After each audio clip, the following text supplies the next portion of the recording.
Hello there. With 26 days to go to the general election, a High Court sitting in Mombasa has thrown the Mombasa gubernatorial race open after allowing former Nairobi Governor Mike Sonko to vie in the coming polls. Also ahead of this bulletin, we'll be crossing over to the Bomas of Kenya, where we'll be conducting a joint media interview on the Independent Electoral and Boundaries Commission. IEBC Chairperson Wafula Chebukati. TV47 is ably represented by my colleague Abubakar Abdullahi. We will be linking up with him later on this broadcast. But first, let's have a look at the highlights.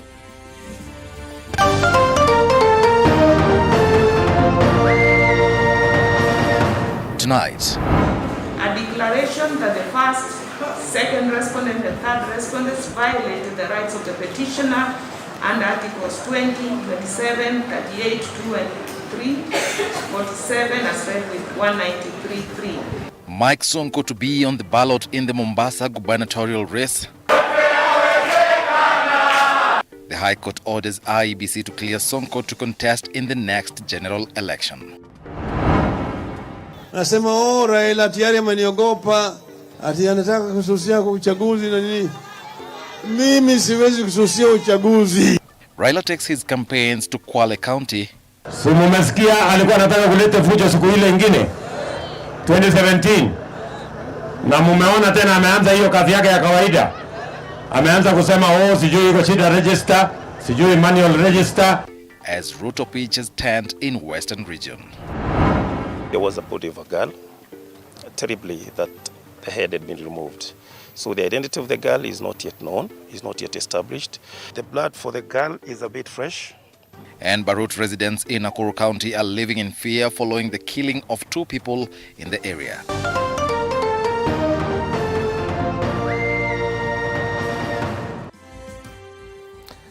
Good evening and welcome to the broadcast. My name is Eric Munene. Our sign language interpreter at the bottom end of the screen is Catherine Simaloi. Former Nairobi Governor Mike Sonko will be on the ballot after the Mombasa High Court directed that the Independent Electoral and Boundaries Commission (IEBC) to clear him to vie for the Mombasa gubernatorial seat. The 3-judge bench that was nominated by Chief Justice Martha Koome noted that Governor Mike Sonko has an appeal pending at the Supreme Court and has not exhausted his options for contesting his impeachment. Our Mombasa-based reporter Patronila Goren begins this bulletin tonight.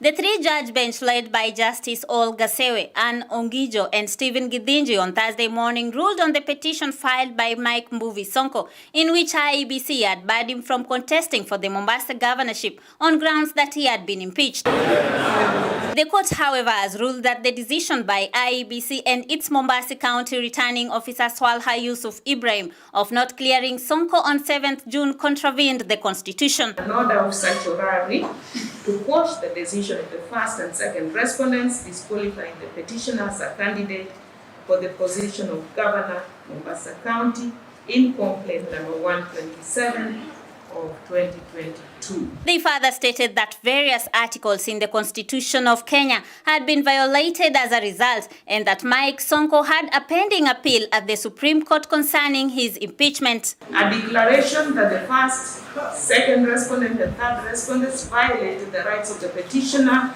under Articles 20, 27, 38, 2 and 3, 47 as read with 193.3. The court also ruled that Sonko met all the requirements to be cleared by IEBC to run for the governorship position, and hence directed the county returning officer and IEBC to accept nomination papers of Mike Sonko and his running mate Kisauni Member of Parliament Ali Mbogo. It was unreasonable for the first, second, third respondents to decline the petition and clearance. Following the judgment, Sonko's supporters expressed their satisfaction with the ruling, citing that justice has prevailed.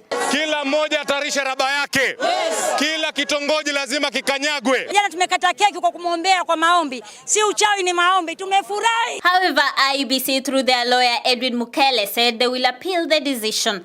Similarly, Sonko's lawyers have filed an application seeking orders to have IEBC Chairman Wafula Chebukati arrested and committed to civil jail for violation of court orders barring the gazettement of 7 candidates vying for Mombasa governor position. The case will be mentioned on 15th and determined on 18th July. As former Nairobi Governor Mike Mbuvi Sonko awaits clearance by IEBC as directed by Mombasa Court, the gubernatorial analysis of Mombasa expected to change. Patronila Goren for TV47 in Mombasa County. Well, thank you, Patronila Goren, for that. Now, tonight, President Uhuru Kenyatta, Azimio presidential candidate Raila Odinga, and his running mate Martha Karua are said to have met former Nairobi Governor Mike Sonko at State House Tuesday, where Sonko's political fortunes made a major turnaround. The meeting is said to have prevailed upon the former governor to campaign for Azimio's gubernatorial candidate Polycarp Igathe in exchange for support in Mombasa. Sonko later accompanied the president to Mwiki after the meeting, as Apollo Kamau reports. A State House meeting chaired by President Uhuru Kenyatta and attended by Azimio presidential candidate Raila Odinga and his running mate Martha Karua saved former Nairobi Governor Mike Sonko's political career, with the Nairobi gubernatorial race, his Mombasa gubernatorial ambitions being the main agenda in the meeting. The meeting came just when Sonko's political fortunes appeared to have hit the brick wall, in the backdrop of graft cases in court and integrity questions clouding his political future. The dismal performance of Azimio Nairobi gubernatorial candidate Polycarp Igathe, whose ratings have dropped, prompted the president to use Sonko's political prowess in the city and rally his fanatical support base to back Igathe in the face of a strong competitor, UDA's Johnson Sakaja. It was after the meeting that Sonko joined the president in his Mwiki development tour, where it was clear Sonko was in good political books, having not seen eye to eye with the president since his impeachment.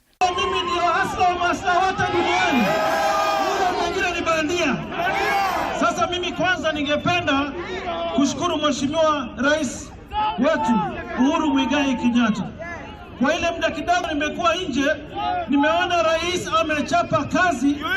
Huyu ni rais anajali maslahi ya wana Nairobi na Wakenya kwa jumla. The Tuesday's State House meeting is said to have had huge implications and a complete turnaround for Sonko's fortunes, with Sonko case against IEBC slated for Friday this week, rescheduled to Wednesday, when he was cleared to contest by the High Court in Mombasa, to the excitement of his supporters. After the State House meeting, Sonko was at the Wilson Airport to see off Odinga and Karua, where Odinga is seen welcoming Sonko to the Azimio camp. Muvita MP Abdul Somad Sharif is likely to be a casualty of the new political developments. Sources say he was prevailed to go easy on the campaigns, giving Sonko a free hand in Mombasa. Apol Kamau, TV47. Still in politics, Kenya Kwanza running mate and Mathira MP Rigathi Gachagua was forced to cut short his campaigns in Meru County after 2 rival groups clashed. Security officers intervened to ensure safety. This as Deputy President William Ruto continued with his charm offensive in Western and Nyanza regions. Paul Kirobi with more details. Kenya Kwanza running mate and Mathira MP Rigathi Gachagua was forced to cut short his speech in Meru County after 2 rival groups clashed, forcing the security officers to evacuate him from the rowdy youth. Trouble started after Gachagua shortly addressed the crowd, forcing him to end the speech prematurely, as Meru Senator Mithika Linturi's effort to calm the residents proved futile. Gachagua, however, moved on with his address, firing salvos at President Uhuru Kenyatta on his action against some individuals implicated in corruption. Wewe ulikataa kupigana na ufisadi kwa sababu wenye ufisadi Kenya ni watu ya familia yako, na ndio ungechukulia hao hatua. Wale walifanya skando ya Afya House ni dada yako na watu yenu, Rais Kenyatta. That is why you could not take action against them. Gashagua's sentiments comes hours after the court quashed a case challenging Mike Sonko's gubernatorial bid, directing the IEBC to clear Sonko to vie. Ati wanasema ati mimi nimekasirika. Sasa nataka niwaambie watu wa kitendawili, nyinyi hamjakasirika, nyinyi mnacheka kwa sababu hamjui shida ya wananchi. Baada ya kumtesa gavana wa Nairobi Sonko, saa hii unatuletea hasira mingi kwa sababu opinion poll ya ukweli inasema William Ruto ndiye anaongoza na over 60%.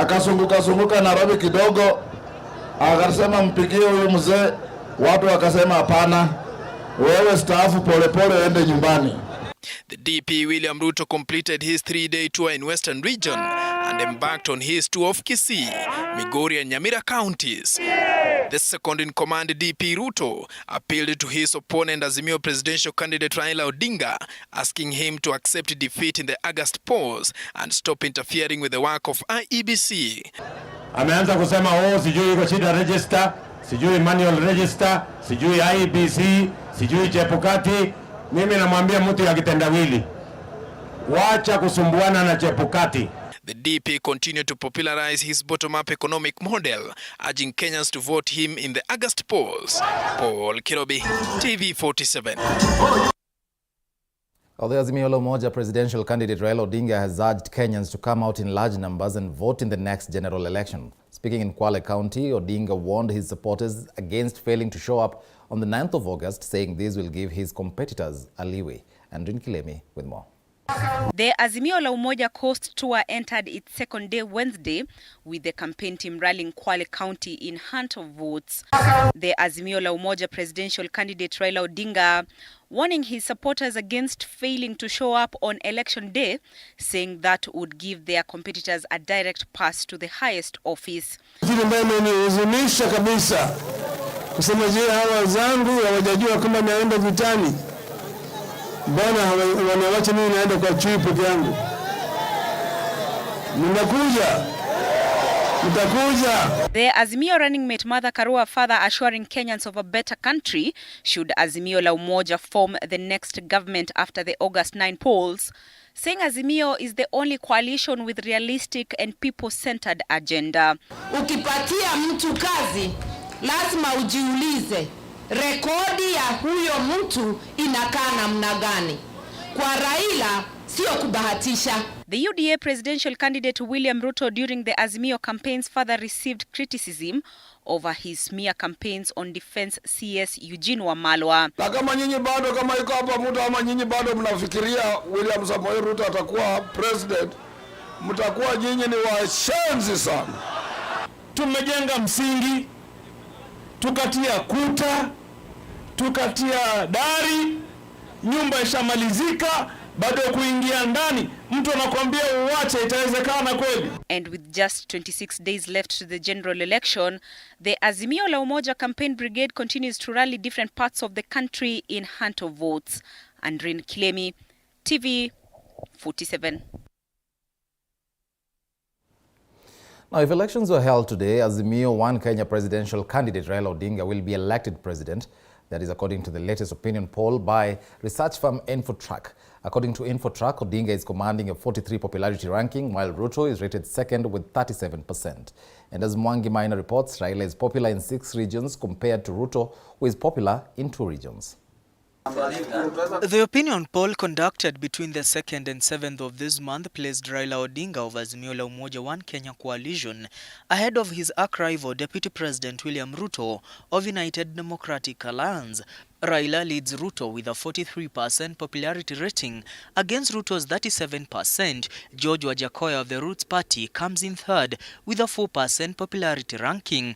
Considerable 16% of Kenyans are yet to decide whom they will vote in. This is not a predictive poll. It is not a poll telling us that this is what is going to happen on the 9th of August. It is basically a snapshot of what the situation is in terms of popularity and what people think about the state of the country as at last week between the 2nd and 7th of July. Things can change in the next 2 to 3 weeks. United Democratic Alliance still remains the most popular party with a popularity ranking of 33%, while ODM trails UDA with a popularity ranking of 31%. Jubilee Party commands a popularity ranking of 4%. Azimio la Umoja still remains the most popular alliance, commanding a popularity ranking of 43% against Kenya Kwanza's 38%. Odinga remains popular in 6 regions, namely Coast, Northeastern, Ukambani, Nyanza, Western and Nairobi. William Ruto, on the other hand, is most popular in Rift Valley and Mount Kenya regions. Raila Odinga has 21 counties which are his strongholds. Against Ruto's 16 counties, 10 counties have been classified as battlegrounds. Among the key issues of concern among Kenyans include the high cost of living, development of transport, infrastructure and roads, unemployment, access to clean water and healthcare. With exactly 26 days remaining before the August 9th general election, results of opinion polls have continued to cause mixed reactions among the top contenders of the presidential race. Infotrack research shows that presidential candidates have some work to do to convince the 16% of undecided voters to vote for them. Mwangi Maina, TV47, Nairobi. Moving on, President Uhuru Kenyatta continued to drum up support for Azimio One Kenya flag bearer Raila Odinga, urging Kenyans to ensure that he occupies the house on the hill. Now, addressing Posta and Suguta residents in Laikipia County, the head of state asked the residents to elect the former premier so that he can continue with the projects initiated by his government. The president, in his tour of Laikipia and Samburu counties, commissioned the construction of the second phase of Rumuruti Maralal Road, which will be constructed at a cost of 70 billion shillings. Hati miliki kwa sababu hawa watu baba tosha, baba ametosha. Wanaamua ya kwamba hiyo safari tutaitembea pamoja. Asante.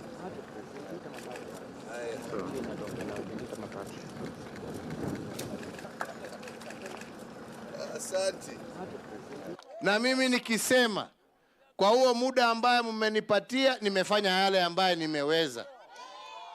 Na mimi sasa nataka kuunga mkono wale watu kama hawa nimewatajia hapa ambao wataweza kuendeleza hii kazi. Si ni kweli? Na mimi nataka niwachie hata hii kiti niko naye. Niwachie huyu mzee anaitwa Raila na yeye pia asukume aendelee naye.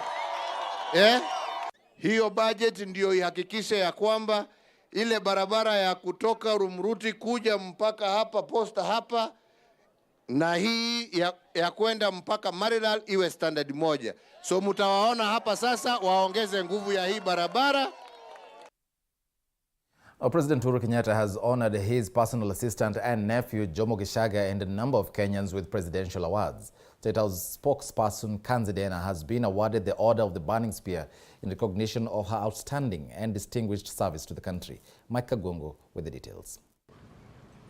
In a Gazette notice dated July 8, 2022, President Uhuru Kenyatta awarded the highest award given to civilians, Chief of the Order of the Golden Heart CGH, to his former Chief of Staff Nzioka Waita and his personal assistant and nephew Jomo Gishaga. The reclusive businessman Paul Ndongo, First Lady Margaret Kenyatta's Chief of Staff Constance Gakonyo, Florence Awori and Kennedy Kehara were also recipients of the CGH. The head of state fated State House spokesperson Kanzidena, Justices Isaac Lenaola and Daniel Musinga, and Registrar of Political Parties Anne Derito, with the Chief of the Order of the Burning Spear CBS. The Chief of the Order of the Burning Spear is the second highest honor after the Moran of the Order of Golden Heart MGH.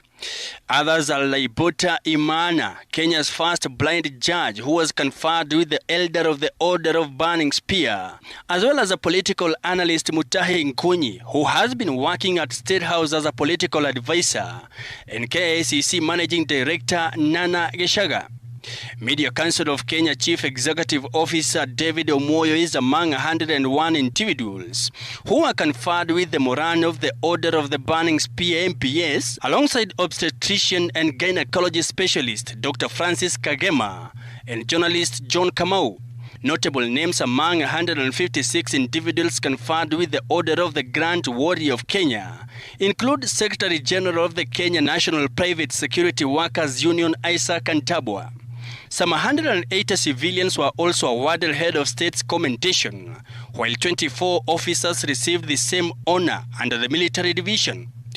Mike Kagongo, TV 47, Nairobi.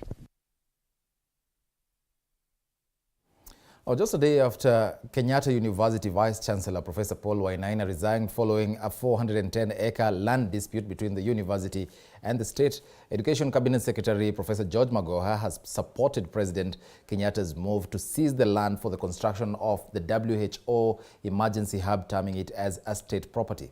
And as Elizabeth Atieno now tells us, student leaders from the university held demonstrations today in protest over the sacking of the VC, and the installation of a new university council.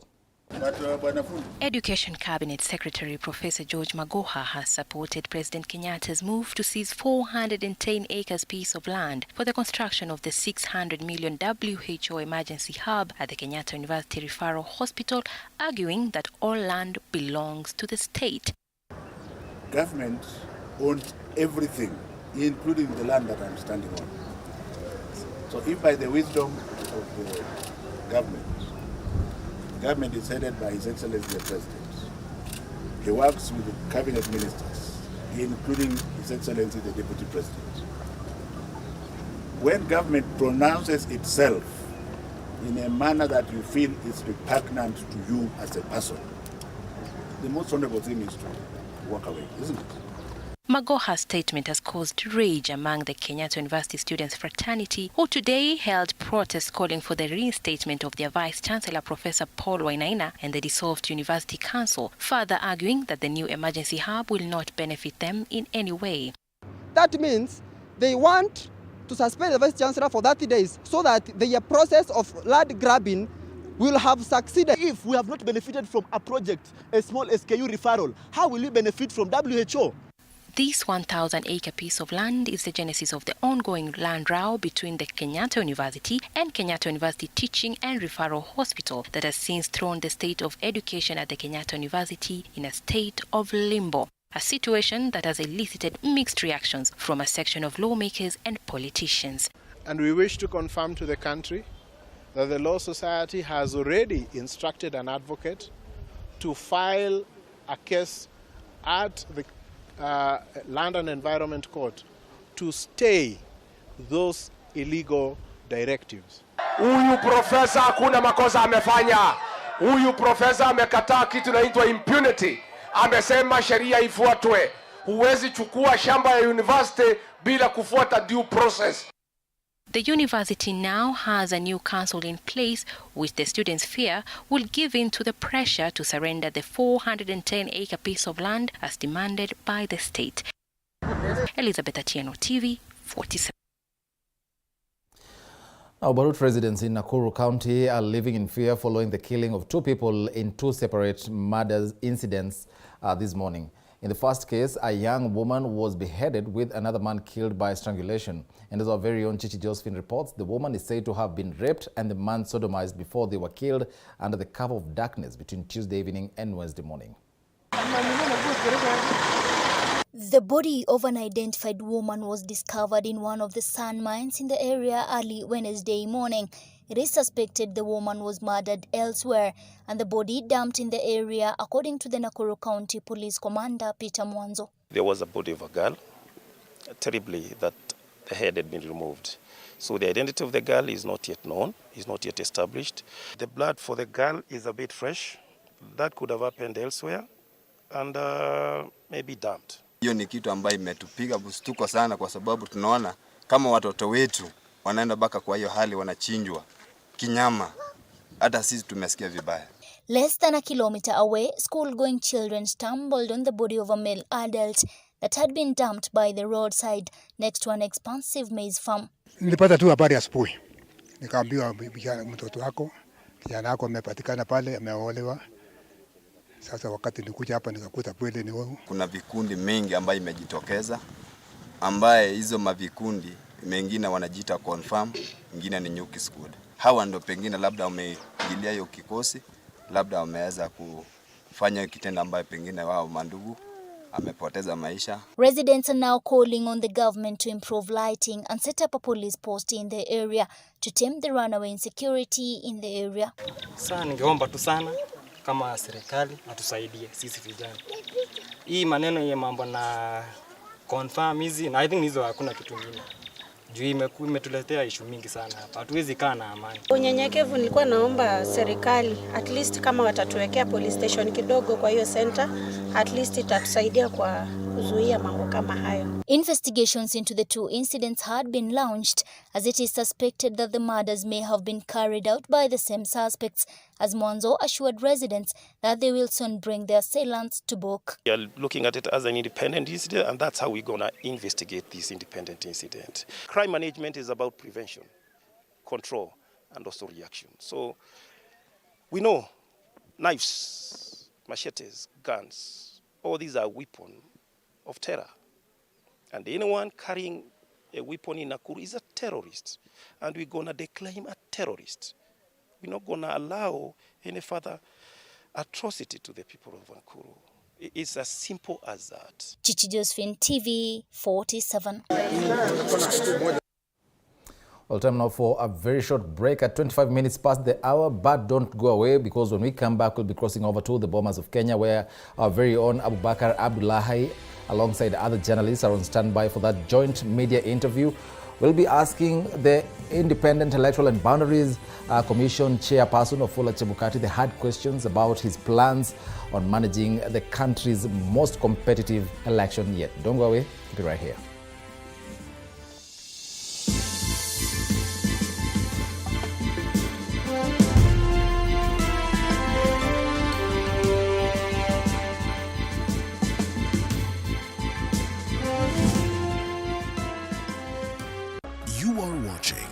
TV 47, the home of untold stories. Despite being visually impaired, he is a jack of all trades. It is our quest to find answers on how to take care of children with special needs and those with disability. You do not need to see musical notes to understand music, but rather to have your soul feel the vibe.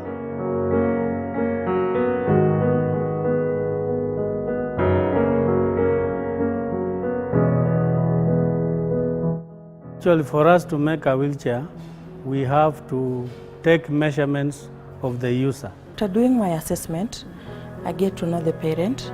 I get to know the heaviness she's carrying. Disability comes at different stages of life.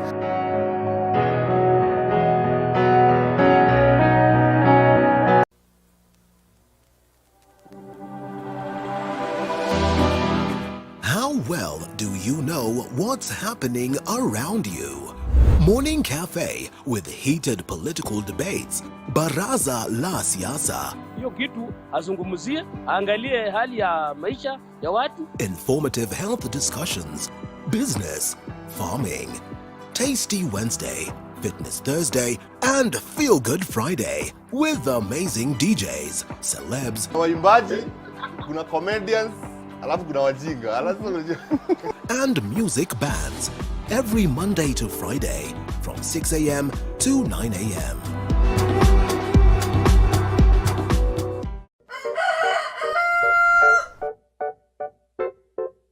The next set of millionaires are farmers, as we know agriculture has been and still is the backbone of our economy. As we traverse the different counties to meet different farmers, we ensure to get the story of how they started farming and even how they continue to penetrate the market and overcome the challenges.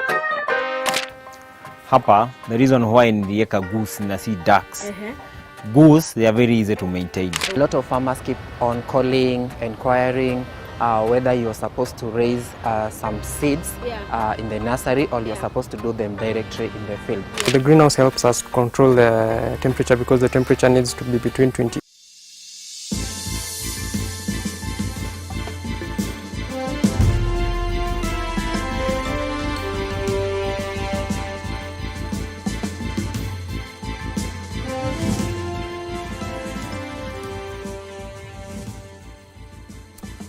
Well, welcome back. Remember, thanks for staying with us and welcome back.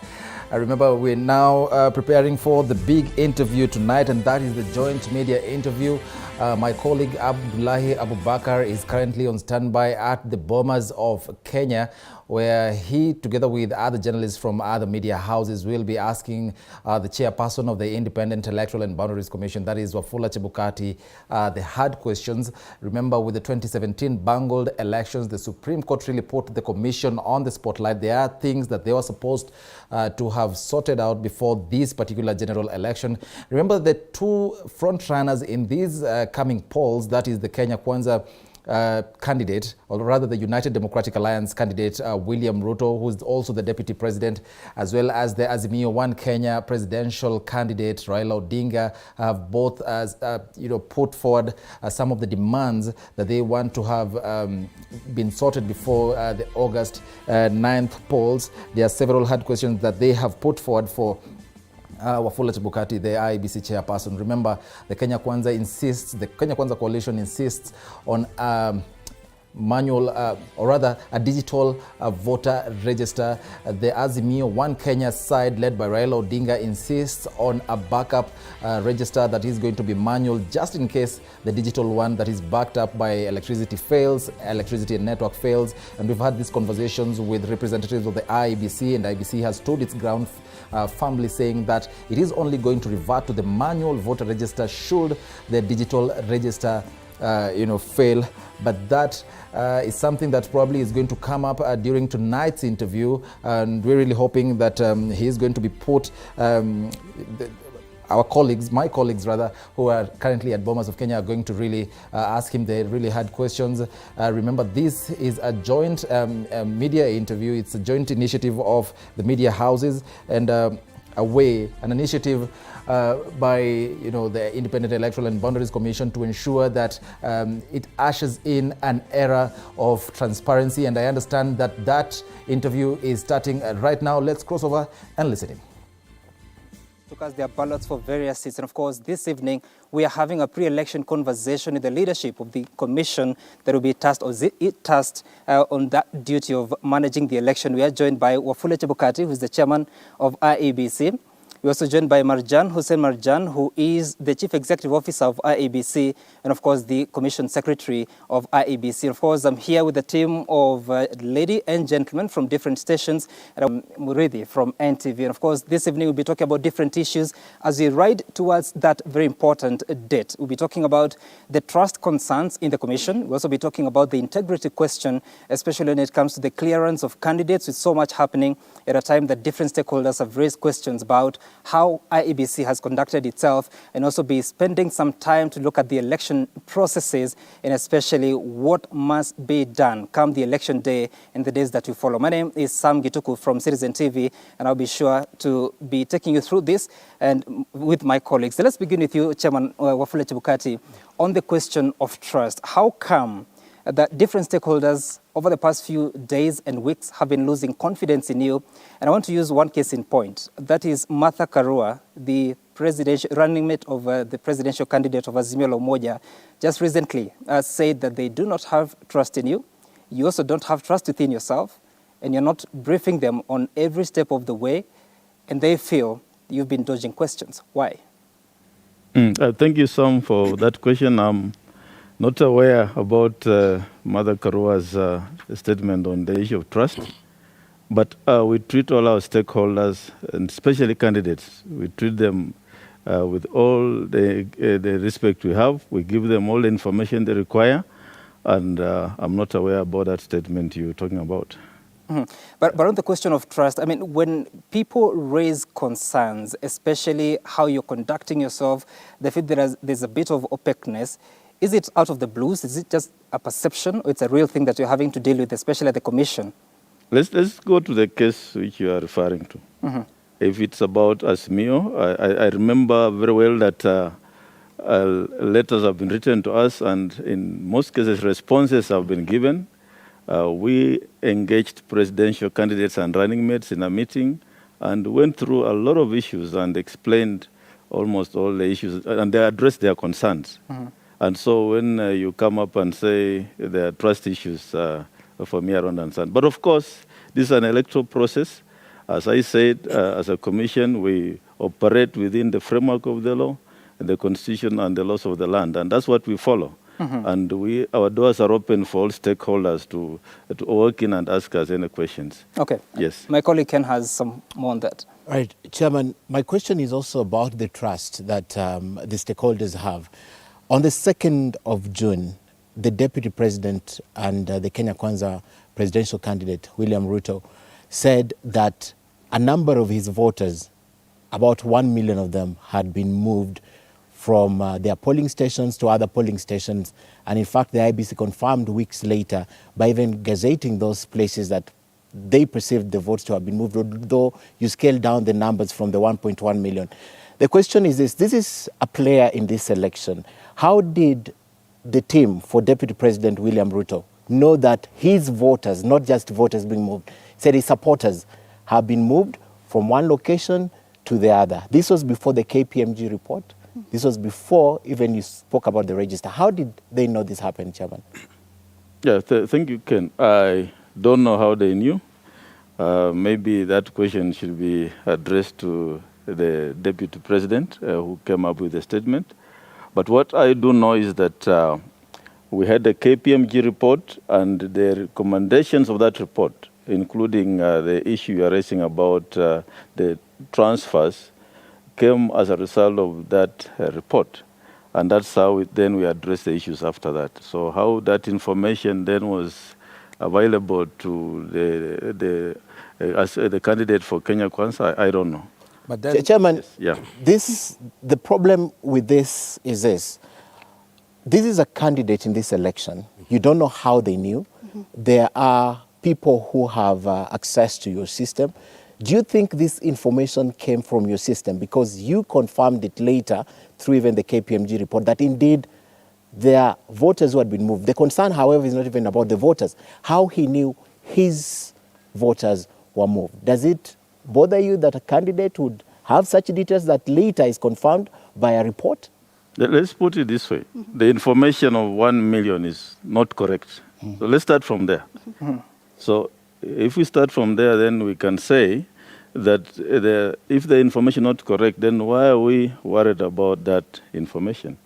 Maybe perhaps the only thing we can talk about now is the fact that there was some cases of movement of transfers, which were very, very few cases. I think there were less than 5,000 cases. So if you look at that with the 1 million movement, you see, we are talking about two different things here. But the admission, Chair, the admission is there was movement. How did that movement occur? The admission is, even if there were two voters, there was movement. How did it occur? Now, that has been explained in the audit report. The Commission instituted investigations, and the report of the investigations came out last week. 5 officers of the Commission then were involved in that issue, and the file has since been taken to the DPP for further investigation and prosecution. So I think the report is there with the DPP, and that then explains how that movement took place. So I don't think the two issues then can be Chairman, whether you're saying that the Deputy President said it is 1 million and you're saying that it is less than 5,000 or 5,000 thereabout, as my colleague Ken Mijungu puts it, is that that's an admission that probably somebody would use to say that and amplify the question of trust within yourselves as a commission, and actually put it out there that there are people who are leaking information to the main candidates outside there? I would not, when you are running an organization, a lot of things happen. And I've just given you an example of 5 officers who have been found wanting, and there's a report with the DPP. Perhaps when the DPP concludes investigations and prosecutes them, then we shall be able to know the details of that. But also, however, Chairman, you agree, you agree that there is an audit report that got to your table last week that you forwarded. Why would you not, in a process in a process like this one, where you know that there are trust questions in it, why would you not embrace Kenyans on such a matter, knowing that it is already causing consternation? We did. We appraised Kenyans. We held a press conference here, released the audit report, And we spoke to it. Maybe it didn't come to your attention, but we addressed the issue about the audit report and the issues around the transfers, which were... Chairman, we'll get back to the specific issues about the audit report, but let's first of all conclude with the questions of trust. All right, and this goes perhaps to the CEO, and it's in line with what my colleagues have asked. And perhaps to quote what the Deputy President said, he said, and I quote, many of those names are people from what we consider our strongholds, so there is a clear attempt to try monkey business. 28 days to the polls, can IEBC tonight say that it is not involved in any monkey business ahead of the polls? Thank you very much. First of all, I would like to correct the statement. That's not what the Deputy President said. That's what he said on June 2nd. He didn't say that his voters were moved. In fact, he said actually they were actually removed, not even moved. No, he said many of those names are people from what we consider as our stronghold. No. Specific, wasn't he? First of all, let's go to specificity. The 1 million he talked about was not about being transferred. He said were removed. Right. And I said that I challenge anyone who has got evidence to that effect. Because I even said that we came from 2017 with a figure of 19.6 million voters. And we registered about 3.2 million. So if you add, and with the process that we did of removing the dead voters and those ones that had issues, it resulted to 22.1 million. So if you do your mathematics, you will see actually there was nothing wrong in terms of enrollments. The issue actually, when the issue was raised, the chairman actually said that the issue is not about voters being removed. It's about transfers. So actually pointed about transfers. And transfers, how did we realize it? It's during the verification process. That's when we realized actually there were issues, because when we subjected the register of voter to the people for them to go and verify their details, some started complaining. And now we started to investigate internally what really happened. We personally, actually, I was the first one to write after we discussed the same in plenary. I wrote to all the county election managers that we are getting information regarding transfers and we need to validate that. So we want them to actually check their records and report to us on the same. In fact, we even told them that you need to actually collect, the county election managers were informed to collect all the forms for transfers and actually deliver them to the CEO's office. Okay. That was the start of the investigation regarding these transfers. It is not because the Deputy President raised it, it's because we actually noticed it during verification process. Okay. Chairperson, a week to the repeat poll on the 26th of October 2017, you addressed the Kenyan people and you said in the circumstances at the moment, you couldn't guarantee free, credible elections. Why should Kenyans trust you in 2022 that you can deliver free and fair elections? Yeah, thank you for that question. We have been working on this election from 2018. After the 2017 election, we commenced the journey to the 9th of August, this year's election. We did the post-election evaluation report. We made recommendations for legal reforms. Unfortunately, they have not seen the light of the day. As a commission, we've done a strategic plan. We prepared the election operation plan, which we are working on. And where we are where we're supposed to be as far as the election operation plan is concerned. So in terms of preparation for the 9th of August, the team has actually done what it ought to do, and the commission is ready to deliver to Kenyans free, fair, and credible election.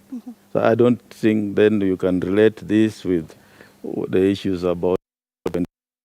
Why I bring up that point is that when you talk about preparations, however, you haven't been a team, a unit or a block. I'm talking about the fleeing of Dr. Olusegun Akombe days before the repeat poll.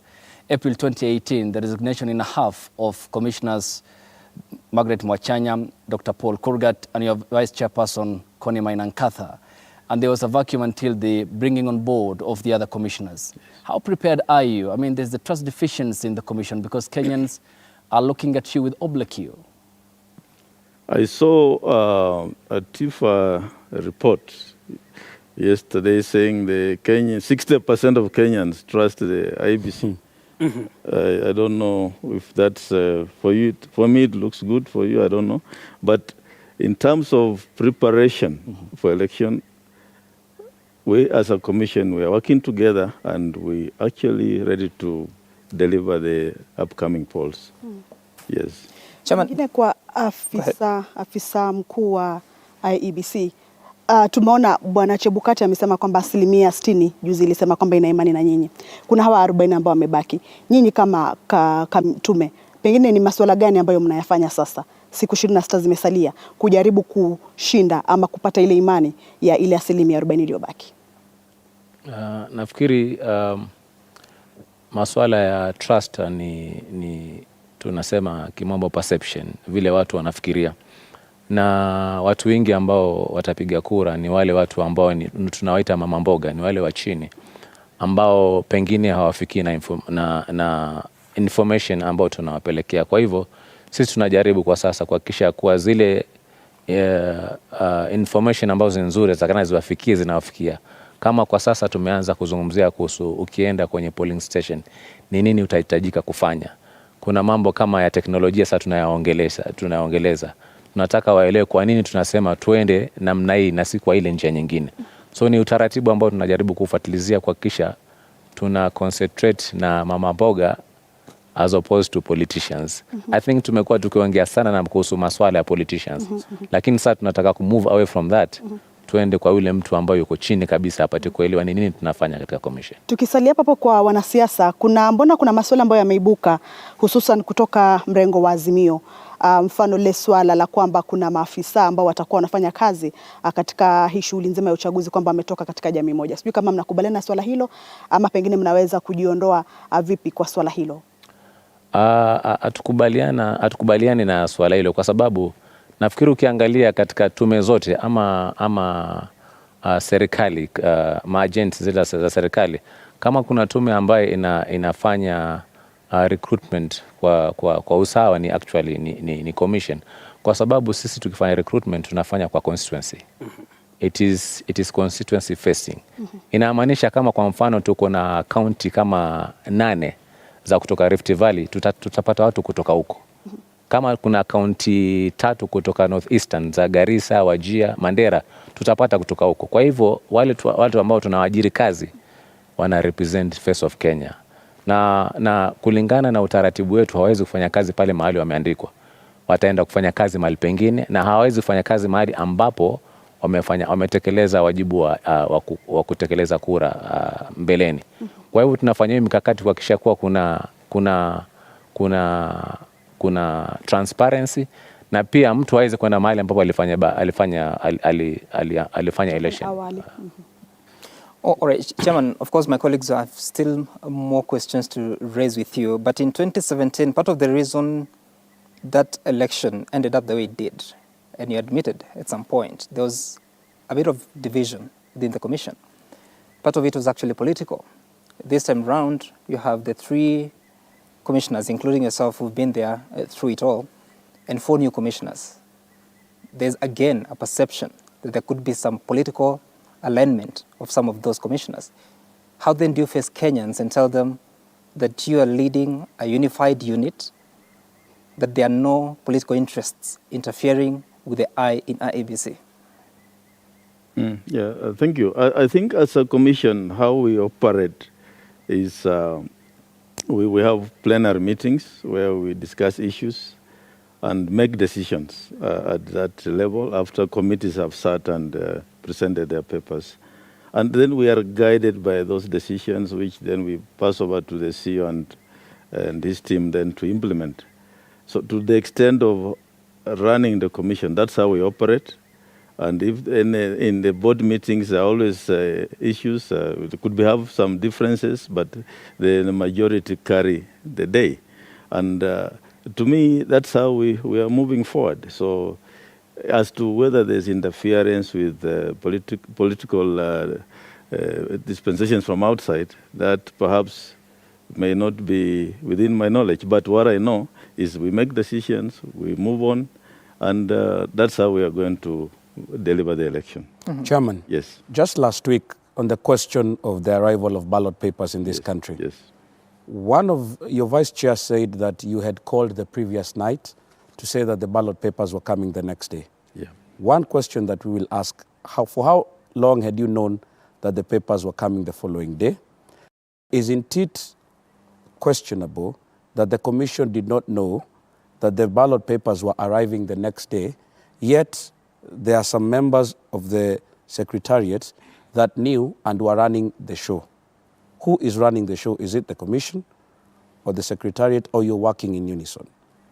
Yeah, this is how it works. The commission deals with policy, strategy, and oversight. That's our work. We make decisions.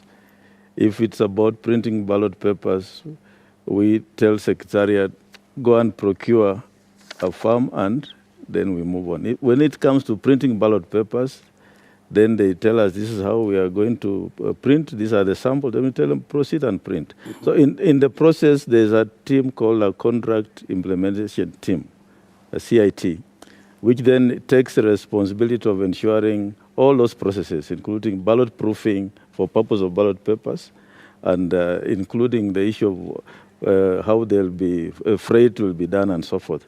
And so this team was on top of things.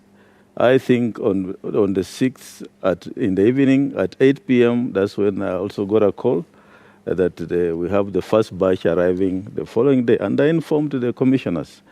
And we had another function on the 7th with the Kenya Daima. And I had to go for that function, take half the commissioners to the airport, half remained behind. So there's nothing fishy about that. But the team in charge is the contract implementation team. And like now they have a schedule all the way up to 29th as to how those ballot papers are being ferried. So I don't think you should read any mischief in that. It's very good that you mentioned the word schedule. Yes. Because it is very interesting, or somebody will view it as so, that you will be called a day just before the papers arrive in the country, and you're told tomorrow, and you have to divide your commissioners, yet you know that in the coming days, we should be receiving the first batch on this day, so that everybody is prepared. Don't you think that would raise questions even to those who view as it from their naked eyes? Let me put it this way. Why did the commission go to the airport? It's not actually our work to receive and sign for the ballot papers. It's just symbolic for the country that we have witnessed the coming of the ballot papers, and then we left to the team to continue their work. So it's not the core business of the commission to be involved in receiving materials, procuring, logistics. We just do an oversight role. Okay. Thank you. Chairman, I want us to transition to the next topic, but it would be unfair not to hear from the CEO, especially on that claim that you informed, or rather, Chairman has actually confirmed it, that you informed the commissioners that late. Is it how you work, or it was an oversight, or that was the plan anyway? Thank you very much. No. It's not the plan. Actually, you must have realized that we are doing a lot of things concurrently. And even that week also, the other commissioners were involved in the dispute resolution committee for 10 days. The only people who were actually behind was actually me and the chairman. And we were trying to manage activities within the commission, whereas they were actually at Milimani. They were trying to manage the dispute resolution committees, and they were doing this work very, very late. By the time they finished, actually, is the time when now we are just about to receive the ballot papers. And Chairman has actually put it rightly that we have a contract implementation committee that is responsible for that. So for us, going to the airport is basically just to show the country that we are serious. And now we are receiving the first batches. It is not a big deal as they actually people are putting it. Okay. But maybe it may have rubbed shoulders differently with the different people. So, and we said here that people have different feelings. Maybe if we had informed them earlier on, maybe they would have felt better. But it did happen, but we know there is a team that is responsible for that. That's interesting, and unfortunately, we have to transition to the next topic. Perhaps one last question on the trust issue. And this goes to you, Chairman. You have answered Martha Karua and the claims she has made on her not having confidence in IEBC. We are talking of stakeholders. UDA also in a protest letter alleged the meddling of the elections by government officials, specifically ministries. They mentioned Matiang'i as Musheru, two CSs whom this is a key stakeholder has mentioned. 26 days to the polls. How independent is IEBC, given that it is the Independent Electoral Boundaries Commission? Yes, I think that's a good question. And I want to state categorically that IEBC, the one of today, the one you see, is independent, is not answerable to any individual or authority. We do our work in accordance with the law. We are only answerable to the Constitution and the laws of the land. And that's how we have operated. And that's why you have seen, if you have been following up, that we don't allow external forces to come and influence what we do. So I just want to assure And are there you, external influences that are trying to dictate to you on how to do things? Be it in government or outside government? We have had our challenges. Okay. We had challenges when, remember the time there was some multi-agency team formed and they wanted us in. We said we shall not participate in that. We have had financial challenges where the commission is tapped of funds until this financial year. And that has had a great impact on our activities. We have had challenges where I think somebody in the executive wrote to the foreign the donors not to support the commission. We have had our challenges, but we have stood the ground, and here we are. Okay. Yes. Chairman, let's make progress and speak about the integrity, because in this election, Kenyans were hoping that they would face on the ballot people of integrity, because Chapter 6 is as old as the Constitution.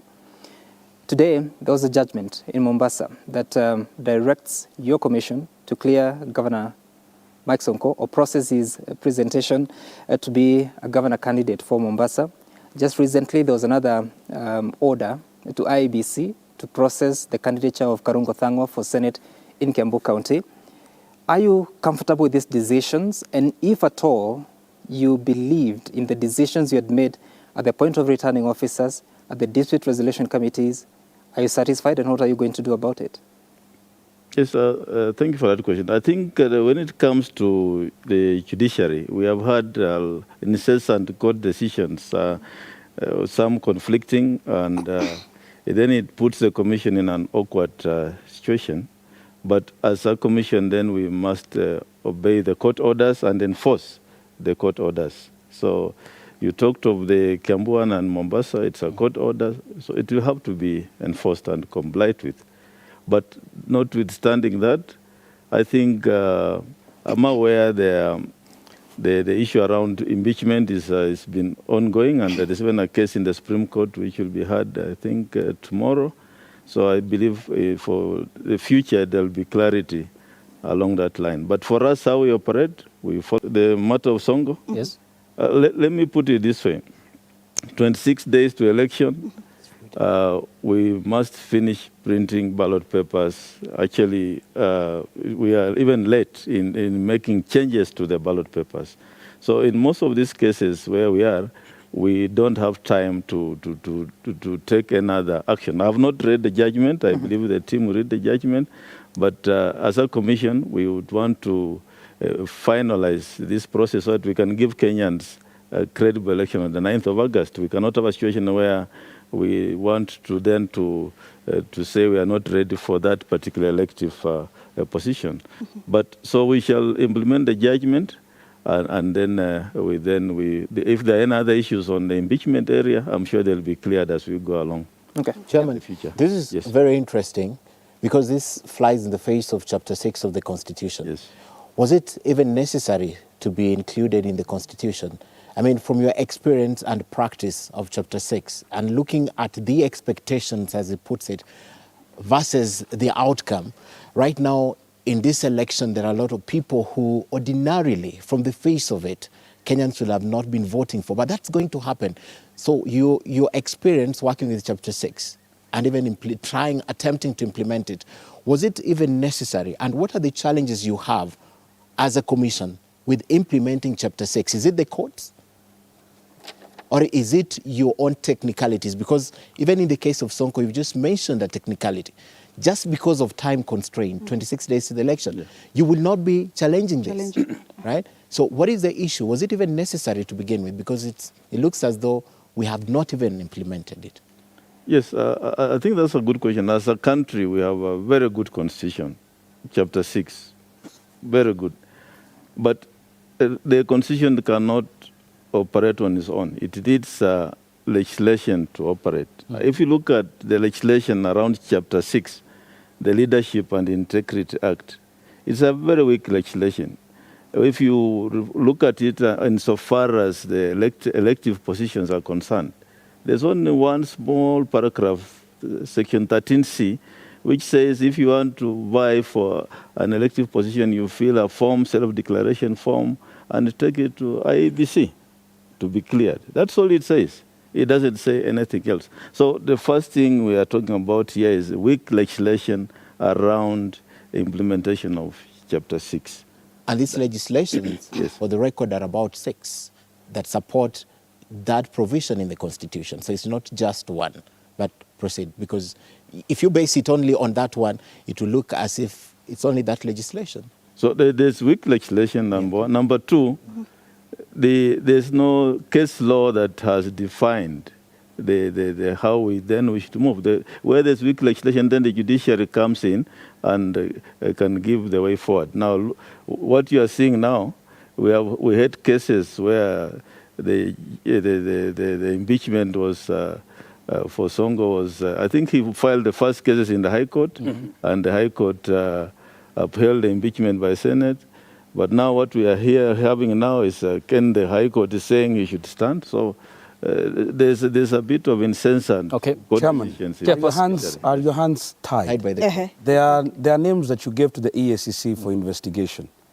EACC gave you a list of over 240. Then you came back and said that your hands are tied and you cannot do anything with regards to this. I think out of the list of 240 40 names that you've given, it's only 2 that you actually acted upon. Look at it. Yes, yeah. From 240, you only acted. Are your hands tied? Are you giving up? No. I think that's not the case. Let me tell you how we looked at the list from EACC. Okay. Yeah. There is Article 75 of the Constitution, which talks about impeachment and the issues around state officers and public office. Then we have Article 93.3, which talks about other cases where one may have been found guilty, convicted for more than 6 months, and then he has an appeal which has not been concluded. And that also goes with Article 193.3, which is about members of the County Assembly. 93.3 is about the members of National Assembly. So what then our understanding is that Article 75 is a standalone insofar as the issue of impeachment is concerned. But what the court in Mombasa has said is that Article 75 and 93 are conjoined, and you cannot separate. So long as anybody has an appeal, whether it's about impeachment or not, then he has to exhaust that appeal before then he is barred from contest. It's a legal issue, it's a constitutional issue, and I think the judiciary... Chairman, because you also need to involve, the Chief Executive Officer, if you feel so strongly about what you're saying, why will you implement a decision that you think flies against the Constitution? Why don't you just appeal and apply for a stay? Nikki, nataka kuongezea swali. Swali langu linaoana na la Sam kidogo, kwa hivyo acha nilirushe pamoja kwa afisa mkuu. Hamuoni kama iwapo saizi mnasema hamtakata rufaa kwa sababu ya muda haupo, hamuoni kama mtakuwa mumeanzisha jambo ambalo pengine miaka 5 ijayo tupate swala kama hili, alafu tume itakayokuwa itake kukata rufaa na ilhali saizi hamjakata rufaa kwa kusema tu kwa sababu ni muda hamna? Hamuoni kama mtakuwa mmeweka jambo ambalo miaka 5 ijayo mtu atajitokeza aseme mbona miaka 5 iliyopita hamkufanya hivyo? Kwangu mimi naona kwanza ni kwa sababu ya kuwa hii kesi bado inasikilizwa katika Supreme Court. I think tumeelezewa na chairman ya kuwa kesho itasikizwa, alafu pengine Ijumaa labda kutakuwa na determination. Kwa hivyo ni mzuri kungojea tusikize mwanzo ni nini kitatokea. Alafu baada ya hapo ndio tutaweza kuamua kama sasa tutakata rufaa ama ni vipi. Lakini kwa sasa ni muhimu mwanzo tusikize nini itafanyika katika Supreme Court. I think hapo kwetu ni muhimu sana. Okay. All right. Chief Executive, it's important that you are circumspecting around the nitty-gritty details of the court matter. But the case of the ex-Nairobi County Governor Mike Mbuvi Sonko and the case of Karungu Athanga was based chiefly on integrity, which is a key ingredient and a component of our constitution. Now, because of time constraints, the chairman and the commission say we have to move on. But in future, your 10 years expiring, you'll be leaving office. Isn't this not, while you're hell-bent now on the implementation of that very important aspect of the law, going forward, a bad precedent set that you have given up and in not exhausting the appeal process, in wanting to completely lock these candidates out because you believe that in a democracy, they don't deserve to be on the ballot because of gross violation of the law? No, let me say like this, first of all. I think maybe there's misunderstanding here. We are saying that as a commission, we have not made a decision as to whether we are going to appeal or not. But for us, what is important is for us to wait for the Supreme Court to actually assert themselves in that case. Because this case is still, the reason why Mombasa Court has taken that decision is because there is a case actually in Supreme Court. There's an appeal. And there for them they are to take that decision. And what Chairman has explained is that there is difference in interpretation of two sections of the law, whereas we see one as standalone. The others are seeing them as actually being twin. They are joined in the hip. So if there is a case that is outstanding, I think the best thing to do, we only have 2 days. So the best thing is just to wait. Okay. And for example, if the case is going to be favorable, we don't know what is going to happen in Mombasa. Suppose they uphold the earlier decision that, yes, he was actually impeached properly. What is going to happen? So it's important for us to wait and not to jump the gun. Thank you. So even now you will not receive his papers? Yes? Even right now that the courts have agreed to this, have ordered so, Sonko's papers will not be received until that decision by the Supreme Court is given. Well, now, you see, that is the decision of the returning officer. You see, even the chairman cannot actually tell the returning officer what they need to do. But the returning officer does not work in isolation. He's part of the commission, is he? He's an employee. Yes, we provide advice, but ultimately he or she takes the decision. You mean you're not in touch with the returning officer? No, we do. But ultimately, the decision is going to be that of the returning officer. Okay. Really, that doesn't sound right, that a returning officer in Mombasa would make a unilateral decision to the exclusion of the IEBC, the secretariat right here. That's what it sounds like. Let me just add to that. Yes. The judgment was delivered today. Yes. Our legal team will look at it and advise the returning officer on what to do. What to do. But now even sitting here, yes, the two of you are speaking at cross purposes. The chairman said, with 26 days left to the election, he was very explicit, we have to print the ballot papers. So to him, he had given the basis of our questions tonight, all of us, based on what the chairman said. To you, we should wait for the judgment. Even right now here, you're divided in that opinion. What happens? Do we wait for the court or we do what the chairman says, which is we have 26 days, we have to do this, you know? So litigation has to end at some point. That's what we get tonight. No, we're actually very clear. We are not divided, by the way. I think that is your perception. But we are very clear in terms of when should the ballot paper printing end. Remember, we had suspended printing of ballot paper for Mombasa governor. We had. Why? Because we are waiting for the court to determine the case. Yes. So you have now lifted the suspension? Yeah. Because we actually stopped printing papers for Mombasa. Yes, and not just Mombasa. There was another case also whereby we had been stopped by the court to print the ballot papers. Okay. We had suspended printing of ballot papers in those areas because of the court. Chairman, tell me something. Is it possible, for example, not to hold an election in one area and wait for perhaps after the general election because of these court cases? Is that a possibility that the law affords you? And if it affords you, would that be something that you'd want to do? Because there's a divide over this.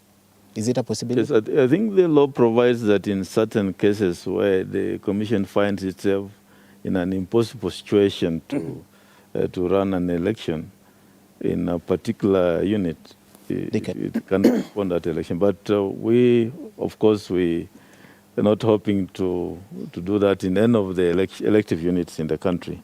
CEO, all right, CEO, there are some questions. On candidates and the clearance of candidates. We have talked of the law and the legality to that extent. Yeah. There are candidates who accuse IEBC of bias in its clearance. I make reference, for example, to Dr. Ekuru Aukot, who was a presidential candidate in the 2017 election, Ruben Kigame, who intended to vie for this presidential position. Just for purposes of clarity, because they have quite a following, to be fair, and in a liberal democracy as such, why were they disqualified? Is it that they did not meet your requirements, or as they claim, the commission is biased towards them? Yes, we have, as I said, we operate within the framework of the Constitution and the laws and the regulations. We don't just make decisions. All returning officers, including myself, we follow the law. And there was then the law in place that time was that among the things that a candidate was to provide was a supporters list of 2,000 for a minimum of 24 counties and supported by copies of ID cards. That was the law then. I know the High Court has ruled that IDs are not necessary now. So that's now going forward. I believe that then will be. These are candidates, Chairman, who have paraded what they say was the legal requirement to allow them to be on the ballot. Yeah, they read mischief. Yes, there's no mischief. It was done here in this room where we are transparent. What we did then was ask them to submit to us soft copies of the supporters lists and hard copies of supporters list with copies of the IDs. And most of them, if you look at the nomination forms, the reasons for rejection are given on the nomination forms. So you must interrogate those nomination forms before you know why they were rejected. But in most cases... Just for purposes of clarity, yes. For the sake of Dr. Ekuru Aukot, who was a presidential candidate in 2017, why was he disqualified from the 2020? Yeah, he did not meet the requirements. Which were? Which included failure to submit hard copies with copies of the IDs. That was the requirement that time. And if you look at this nomination form, there are also other reasons which were given for his rejection. But Chairman, some of these candidates say that you accorded some candidates more time to get these signatures, given that it was not as elaborate as they would have wanted it to be. Don't they have a right to read? Okay, let me put it this way. Yes. Some of those cases are still in court. I really don't want to discuss them right here in this forum.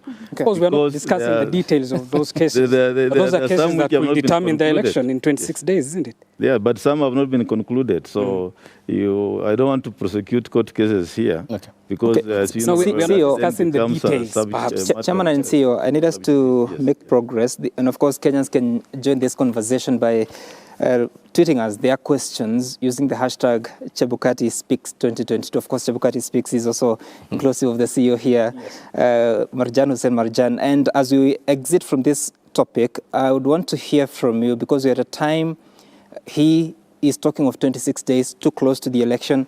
But also look at how other candidates have been cleared in this election, including the Nairobi governor candidate, that is Johnson Sakaja, was cleared on 7th of July. It was at the tail end of that window of clearance. How difficult is it, especially for IEBC, to deal with questions of integrity of documentation presented to you at a time that you have no authority to vet documents like what has been presented in this election? Well, it makes life very difficult for us. For once, for example, we do not have the capabilities of determining whether, for example, a document presented for us is actually legit or not. If, for example, a university degree certificate has been presented to us and there's a letter from a Commission on University Education confirming that that degree is actually okay, we have no base of actually saying that this document is actually not true. And for example, if EACC, for example, were to say that this person should not be cleared, for example, like the documents that they provided to us in terms of listing of people that ought not to have been cleared, but at the same time, the self-declaration forms were actually given to them it gives us very difficult, it puts us in a very difficult position as to which view should we take. The view that they have actually given us in terms of the self-declaration that they have given to the candidates, or the report they have given us. So it puts us at cross purposes. And therefore, for us, it makes our life very, very difficult. But for us, what is guiding us is the compliance checks that we have provided the returning officers.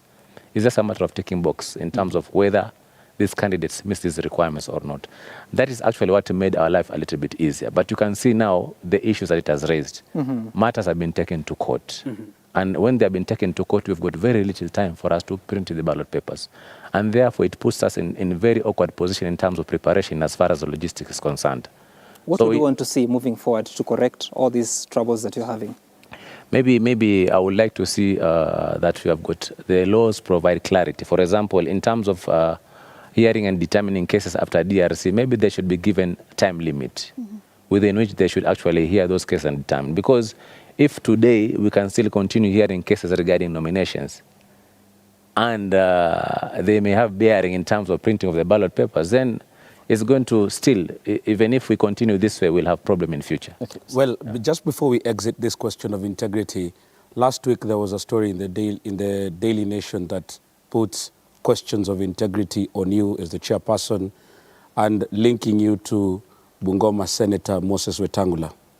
And a direct question, both of you have rubbished it as saying that you're both Bukusus and come from Bungoma. But a direct question is, have you ever been to Wetangula's home? His home? Where? Yes. In Nairobi or in Bungoma? Well, I've not been to Wetangula's home, but I don't think then that issue, I look at it as profiling myself, and this seems to be an ongoing thing. There's a deliberate move to profile staff of IEBC, commissioners, staff, and there's a serious social campaign ongoing, and it's actually very sad that at this point in time, then you have people who are hell-bent on trying to profile commissioners, staff, so for purposes which we don't understand. So I think it's unfortunate, and I think it's an issue then that people who are behind it need to stop.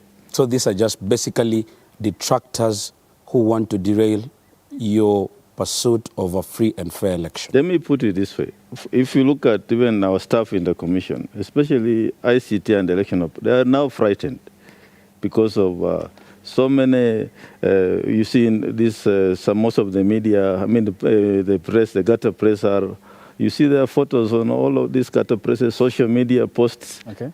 And it's coming at this time where now our staff are afraid. Don't forget, it was around this time on the 28th of July, 5 years ago, when our ICT staff was murdered. And this then becomes a very, very frightening moment that you have the chairman of the commission, commissioners, staff then being profiled. And I think it is, I just want to urge the people behind it. Chairman, so you would basically stop doing what they're doing. You'd basically dare, because Junet stood on our platform and said that they would produce documentation that is linking you to Wetangula or some of the staff at IEBC, you would actually dare them to table any evidence they have. Like yesterday. Let him produce whatever documentation he has. Because I know for a fact that those allegations are false. And whatever allegations are being leveled against the staff of the commission, and especially the ones the directors have mentioned, they're just malicious, and I think they're meant to derail us from doing the work we are supposed to do. Chairman, let us make progress. And of course, Kenyans, again, Chebukati Speaks 2022 is the hashtag to use to get your questions to us, and we'll be sure to pose some of them. Before I let Kamche ask a question on the next topic, that is the election process and the preparedness, CEO, we know that you've said, or that has been said by the Commission, that in this election, yes, there will be a manual register, but it will be a last option. And the explanation has been that in 2017, or maybe in previous elections, there are some poll officials that colluded with locals to make people that never turned up at the polling stations to vote. How rampant was that, and where did it happen? First of all, this observation was made after the post-election evaluation was actually done. Remember, in post-election evaluation, the evaluation is not only done by external parties, but it also includes our staff. And that is amongst one of the observations that was actually made. But if you look at it practically, it makes sense because you are looking at a situation whereby you are using two sets of registers at the same time. Mm-hmm. One is electronic and one is actually digital. So somebody is actually being identified biometrically, and at the same time also you are knocking off the name from the register. Mm-hmm. And therefore it provides that opportunity, even if it was not exploited, but it provides that opportunity that there is a risk that in certain areas, particularly in strongholds, it is possible for even people to collude and to... So a suspicion, or it actually happened? No, that is just basically, I'm talking about an opportunity. Okay. No, what I'm asking is, because for it to influence a policy decision by IEBC, it has to be a serious thing.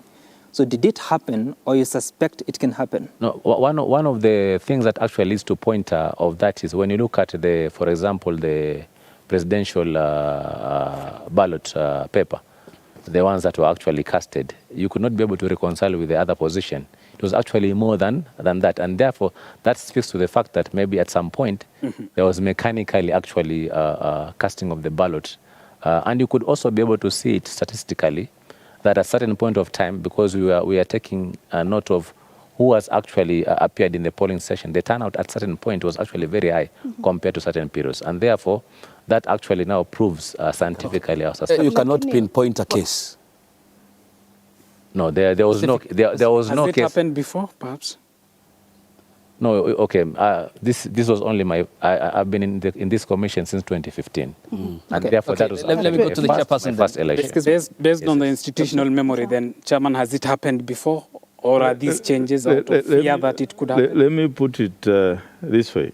After the 2017 elections, we embarked on a post-election evaluation. This is a massive exercise involving all our 290 constituency staff, all the 47 county staff, and all stakeholders. And some of these issues actually came out in those stakeholder engagement. So you cannot then say we have statistics of what happened or what did not happen. But these are general expressions which were made in the stakeholder engagements, which then informed the post-election evaluation report. Okay, Chairperson, I want to dwell on this subject because it's very important. And the Commission has made it clear that the electronic voter register will be the priority and the manual voter register will be the last resort or the option thereof. Have you done due diligence on Smartmatic International, the company you had procured its services to provide the KIMS kits? Before I come to this company procurement, which I'll ask the CEO to comment on because procurement is a function of the management, I just want to say that in 2017, on the 4th of August, the High Court in the Court of Appeal in the case of NASA versus IBC outlined what then constitutes the verification process. And in that case, the first issue then is biometric verification. If biometric verification fails, then there's alphanumeric search of the details, which involves just an ID number being used then to procure the details of the voter. And if that fails, then you resort then to a fiscal register. That is in the law, and that law was made on 4th of August 2017, overriding then all the other issues which were there. Now, if we can move on from there and then say that for the KIMS kits then to fail, we have other kits that are available for replacement. And then if you look at that as a commission, we are not coming from just, it's not our decision, it's what actually is provided for by that judgment. And that's how we come up with this framework. But on the issue of procurement, due diligence, I think... Allow me then to go to the Chief Executive Officer, because this area needs a lot of clarity about the Chief Executive Officer. And I ask you again, what level of due diligence did you do on Smartmatic International Corporation? First of all, I want to agree with the chairman that one is the procurement process was actually done above board. It was actually an open tender. Okay. And there is a committee that was actually appointed by myself as the accounting officer to do the evaluation of this tender. They are the same committee that are also responsible for doing due diligence. So before even award, there was actually due diligence that was actually done, and this actually involved going to places where actually they did election before. Okay. And to interview those specific countries where actually it happened. Okay. And also going to the specific areas where this farm exists. Okay. So those are two things that were actually done, and this they produce a report in terms of what actually they observed. One final question, Chief Executive Officer. Then during your meetings, you talked about the procurement process in awarding the company, in procuring its services. Did you know that the Cybercrime Investigation and the Coordinating Center, CICC, in the Philippines, after the 2016 elections, called on the Smartmatics? It compromised the elections which led to the election of President Rodrigo Duterte. Did you know that in Uganda, the biometric voter kits failed, forcing the election officials to revert to the manual voter system? Did you know that in Venezuela, in Latin America, in 2017, Smartmatic on its own acknowledged that the turnout voter figures were manipulated by at least 1 million voters? Did you establish this before you awarded the contract? No, because I rely on the evaluation committee after they do the due diligence and they provide me with the report. That is what I rely on. And therefore, these other news about that you are providing now are things that I was not even aware about. So the report you awarded never cited these issues? These issues were never cited. But this is a company that is seriously indicted by a cybercrime agency of a country. This, I think, it would require the company to respond, because I don't have a... But you're already in agreement with them? Yes, it's because this information did not even come to our attention. You're actually saying that, and it's not even confirmed. This probably will be based on information that you've been able to search maybe from the internet and the rest. And I think it would be proper at this particular time if this question can be actually directed to the respective company for them. I cannot speak on their behalf. Let me just finish up before Kamche comes in. One final question then, Chief Executive Officer. The chairperson earlier on talked about preparation process when I queried about how the agency ought to be a unit going forward. And we know all the disenfranchisement after the 2017 elections. You had 5 years before you procured this company. You never did due diligence. I mean, elections in Kenya of high stakes, and we're heading into a consequential elections that will determine the next president of this country and across all the elective positions. I mean, this is, in the understanding of many Kenyans, you not doing your job. No, let me put it very clearly. This is a procurement process. You only commence procurement process upon provision of the budget. The budget for the purpose of general election was provided in 2021-2022, July. And therefore, that is a time when you can start procuring a vendor. You cannot be able to anticipate that 5 years later, I'm going to procure Citizen TV. You will only start procuring, and remember I said this is actually open tender. So the people who are going to participate in that tender is the ones that we are going to evaluate. So you cannot guess. But even before procuring Citizen TV, you will have already known what has been said about them before. No, I was just giving a Citizen as Bwana CEO, tusonge mbele. Swali langu litakuwa ni kuhusu elektroniki, sajili ya elektroniki na sajili ya kawaida, ile tunasema ni manual yenye imekuwa printed.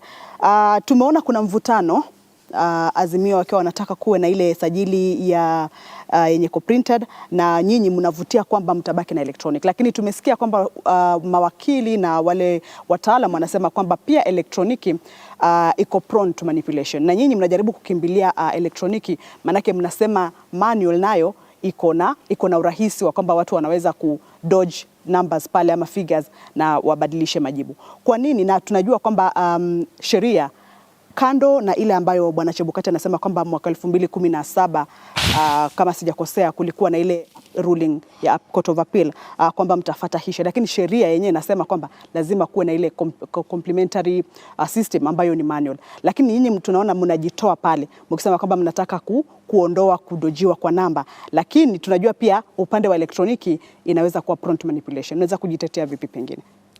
Kwanza nataka kusema kuwa sisi hatukatazi watu kutuelezea kuhusu hisia zao. Kama kuna watu wako na tashwishi kuhusu zile kits ambayo tutatumia ama mfumo ule tutatumia, ni mzuri wakituelezea ndo tupate kuweza kuwaeleza utaratibu wake, waelewe kwa nini tunasema tufanye hivi na sivyo vile wanavyotaka. Kwa hivyo hatuna ubaya na wale ambao wanasema ya kuwa tunafikiria kuwa pengine kuwe na hii sajili ya manual. Na sisi hatujakataa kuwa kusiwe na sajili ya manual, lakini tunasema ya kuwa hiyo itakuwa ni kitu cha mwisho ambacho tutumie baada ya kuwa kama kutakuwa na failure technology, kama technology itakuwa haiwezi kufanya kazi. Na sheria ilisema kama vile chairman alisema kuwa tukizungumzia kuhusu complementary mechanism ni kwa sababu ukienda pale ukitaka ku-identify lazima utumie vidole vyako. Vidole vyako vinaweza kuwa si vizuri kwa sababu ya zile kazi unazofanya.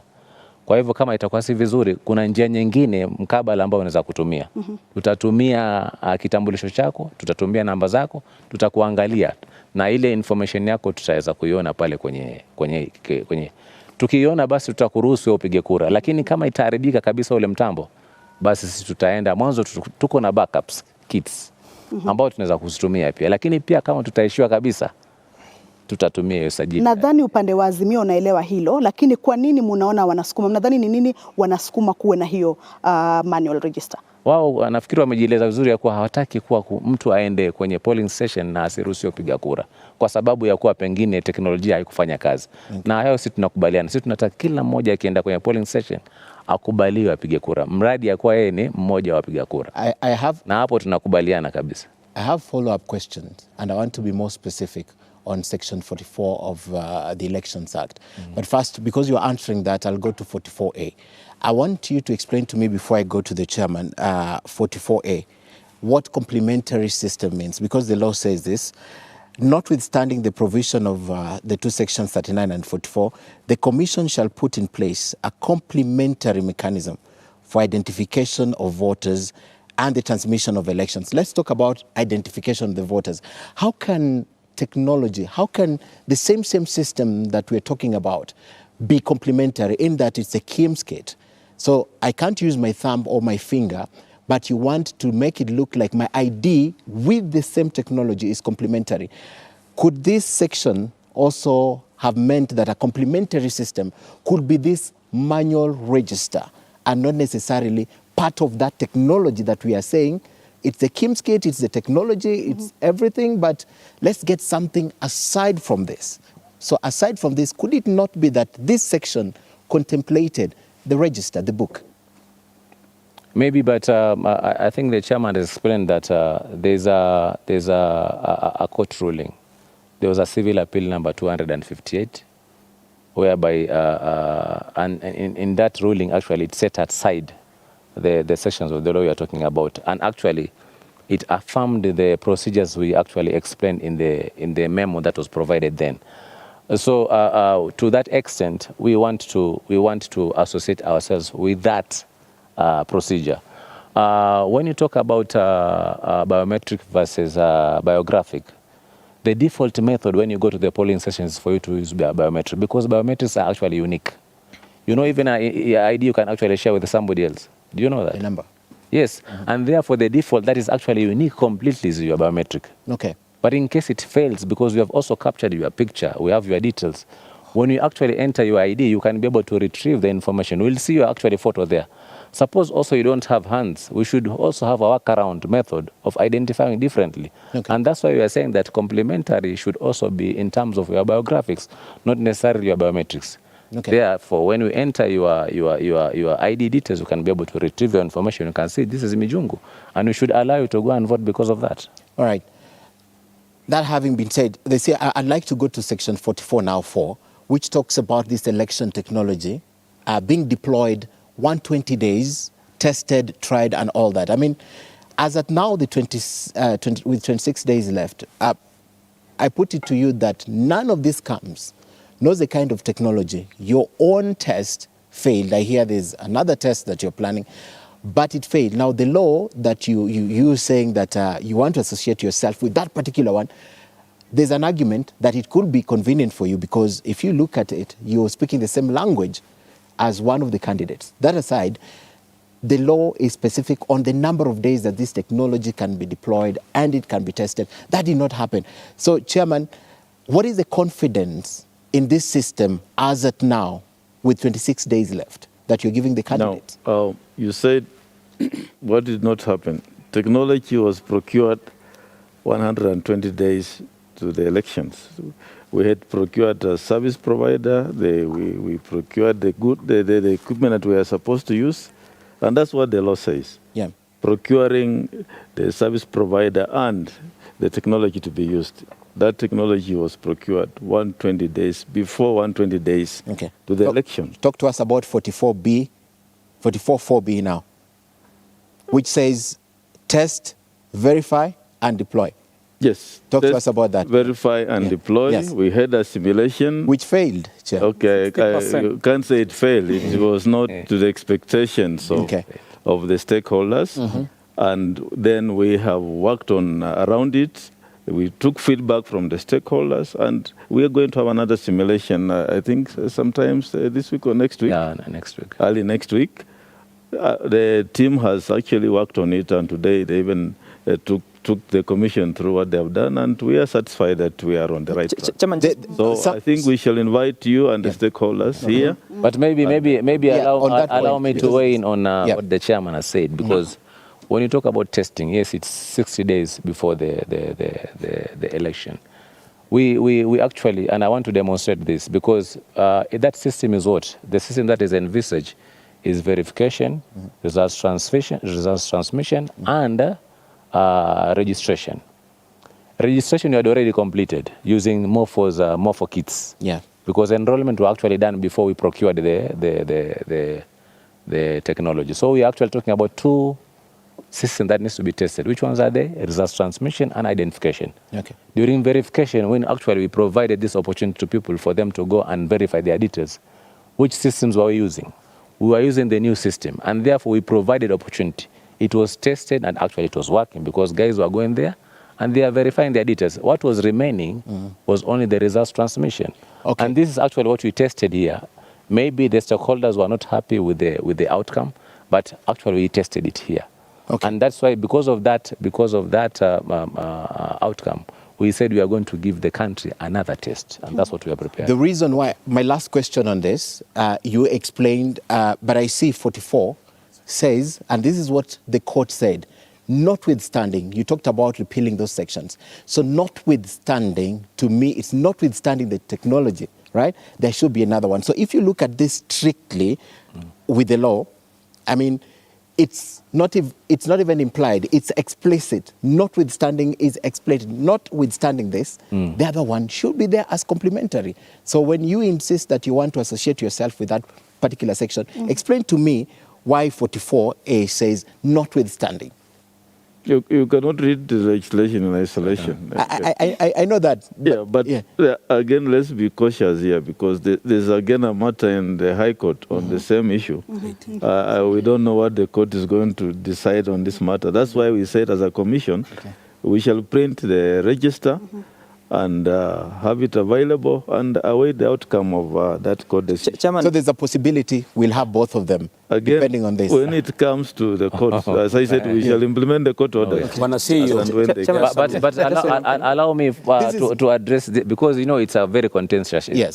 What makes you think that the physical register is not a complementary system? What makes you think it is not? Can I ask you why you think so? When you say we are going to print, it's going to be available and it's going to be the last resort, it is still a complementary. When the technology has failed completely, we are going to use that register.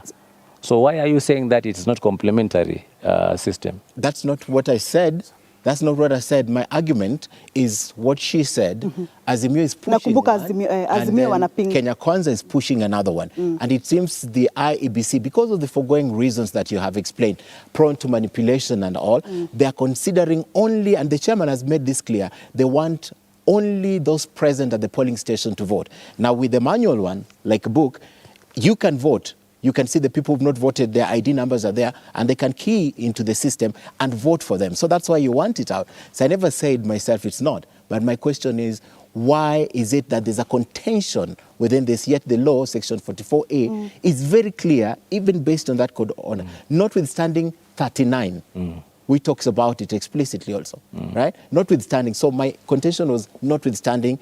And the other one, why do you want technology? Why do you want my computer to be complementary instead of just bringing the manual one? The manual. Na tunafahamu kwamba sajili itakuwa ni ile sawa. Mnasema kwamba sajili ile kwenye elektroniki ndio itakuwa sawa na ile ambayo itaprintiwa. Iko sawa kabisa. Sajili iko sawa kabisa. Na kwa nini tunasema tusitumie register na teknolojia kwa wakati mmoja? Kwa sababu ukitumia teknoloji peke yake utakuwa hujui nani ambaye haja kuja kupiga kura. Ni uje ujipresent ndo tuku-identify. Lakini kama mimi kazi yangu hapa ni kumechanically ku-cross, pia naona wale wengine hawaja piga kura, then ina provide opportunity ambao mtu anaweza kuja sasa na ndo tunasema ya kuwa presiding officer, kwa sababu ni temporary official, ni mzuri ya kuwa akifanya ile kazi hajui ni nani ambaye hajakuja.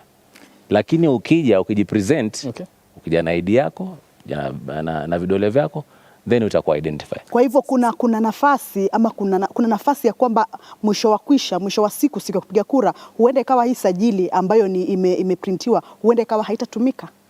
Kama mtambo hautaharibika, mimi sioni kwa nini tutumie. CEO, I want us to make progress because there are two interventions that are coming from Abubakar and Ken. But before that, this election, because if you recall what happened in 2017, part of the reason there are problems at the Supreme Court is because of the polling stations that could not transmit results from their polling stations. They said that there are several that transmitted from non-gazetted polling stations. Recently, you've told us that you've procured at least 1,111 satellite modems to take care of areas that are affected. Commissioner Gulia here said that you are the sympathy of the mobile network operators. If network does not cooperate on that day, whether by design or by accident, how then are we sure that you're going to receive transmission from all these polling stations at a time that your first trial was 40% successful, Chairman?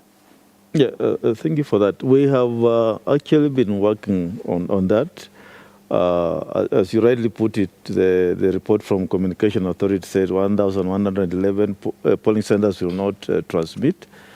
I and the CEO have actually held meetings with the mobile network operators, all the Safaricom, Telecom, and Airtel, and we are working. There's a technical team working around that.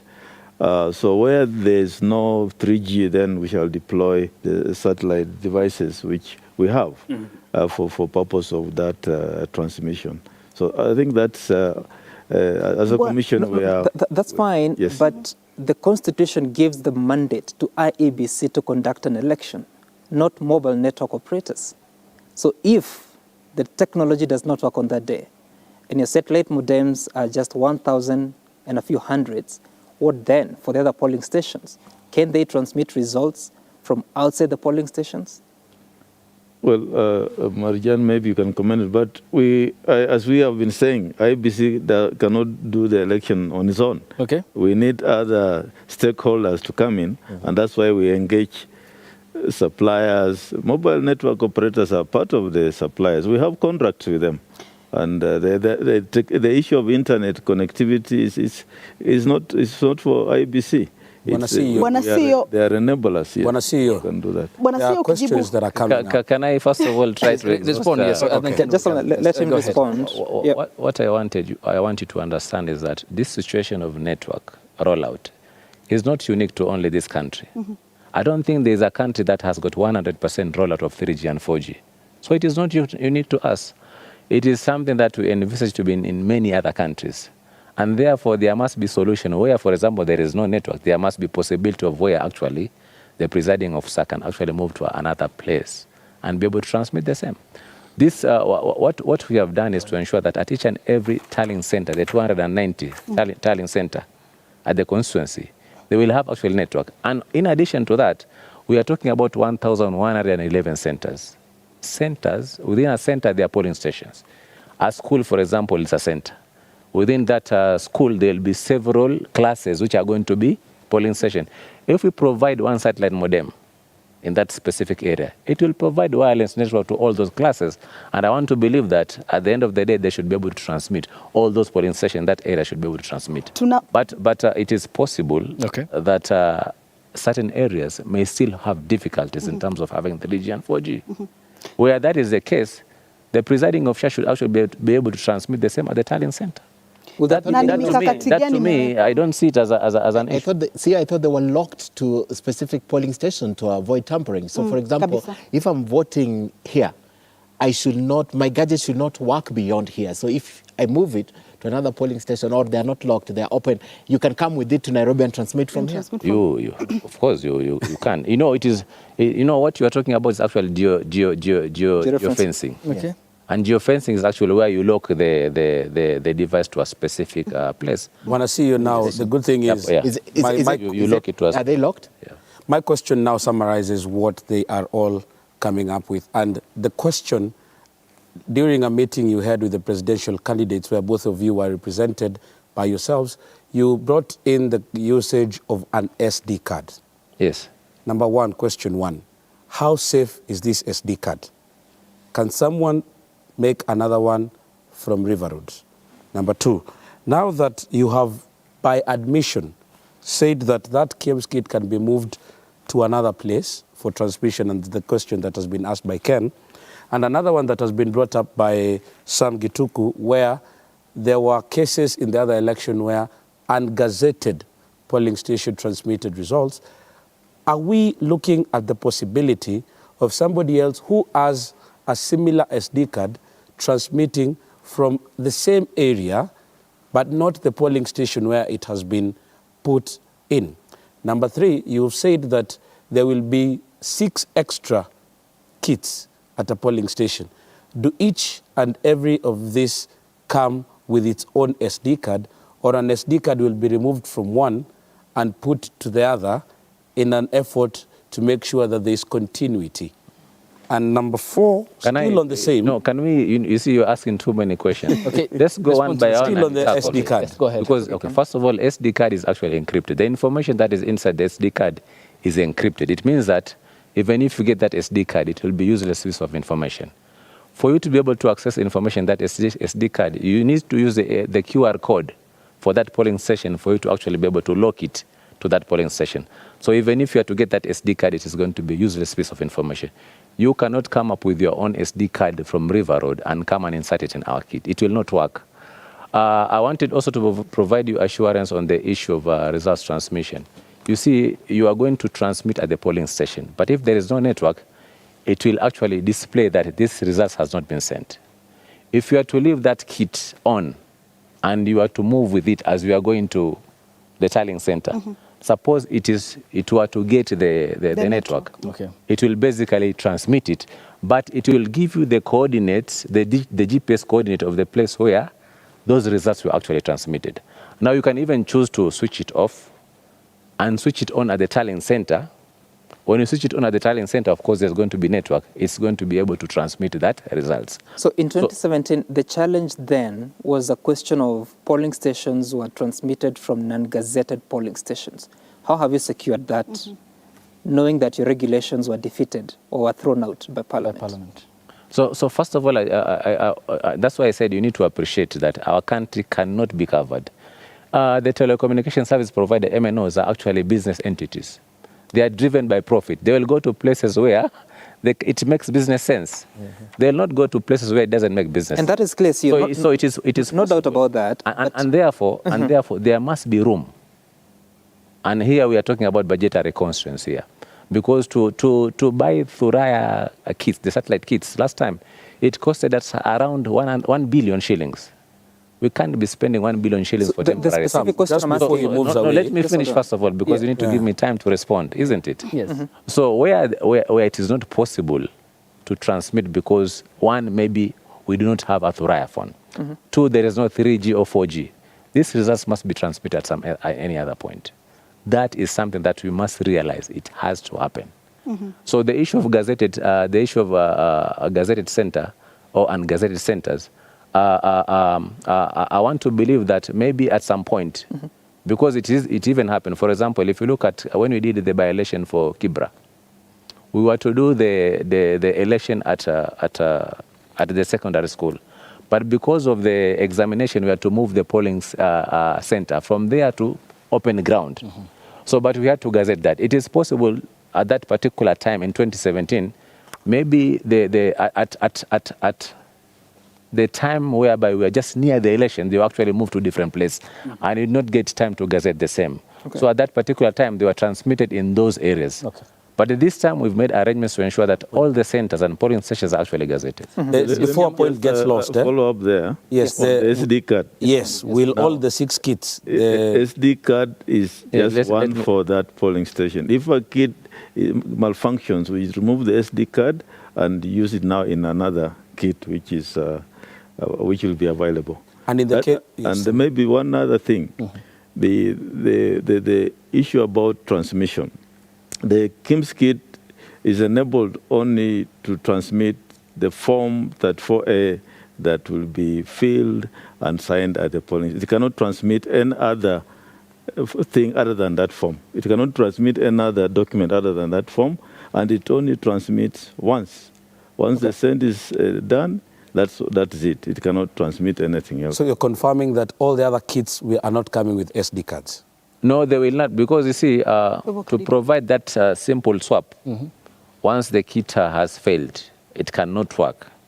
What you need to do is basically just to remove the SD card. And maybe the SIM cards, because it has got primary SIM card and the secondary SIM card. Then and just insert them in the kit. You power it on. You take the QR code and it's on. The information still is resident in the SD card. One of the primary concerns that came out during your meeting with the presidential candidates was the United Democratic Alliance and Kenya Kwanza by extension did not have so much of a problem with the usage of these biometrics. But one question was raised by the presidential candidate and the Secretary General of UDA, Veronica Maina, where they requested if there was a possibility that political parties would oversee the process of what is being fed into the KIEMS kit. Is it still an open invitation to them? And in line with that, is that what will also be on the manual register in the event that it is put there as a last resort? That's what they wanted to confirm. Yes, we actually did discuss the same in our meeting, and we did actually agree that we'll allow them to go and visit. In fact, even as we speak, the first round of membership from those presidential candidates actually visited our warehouse and they saw the work. They were very impressed with the work that was going on. And we've even agreed that we will still continue allowing them to go and observe what is happening there. Even during the time when we are actually now preparing, we are duplicating the stickers that will be used for the purpose of our Okay, Chairperson. Chairman and CEO, we need to be winding up. We need an intervention from Abu Bakar because we're just out of time. All right, Chairman, my colleagues are making reference to 2017. One, because it was the last general election, and two, because there was an election nullified. Part of the reasons as to why the Supreme Court held its decision of nullifying that election was the hesitancy by IEBC to open the server. Nearly 5 years later, you are still the chairman of IEBC. To the millions of Kenyans who are watching us tonight, can you explain to them why IEBC Chairman Wafula Chebukati and the Commission was hesitant to open the server? Is still hesitant. That is not true. We were not hesitant to open the server. But that is the reason as to why the Supreme Court nullified that election. Yes, the server was opened. There were 14 orders by the Supreme Court. And giving access to the teams then that had come to the were sent to have access to the server. It took time to create access rights because the company then that was involved is also does a lot of security work for other institutions. But Chairman, this is an important election. Let me answer your question. You're saying the company was the access rights were provided at around 3 p.m. And by that time, I think the parties had already left.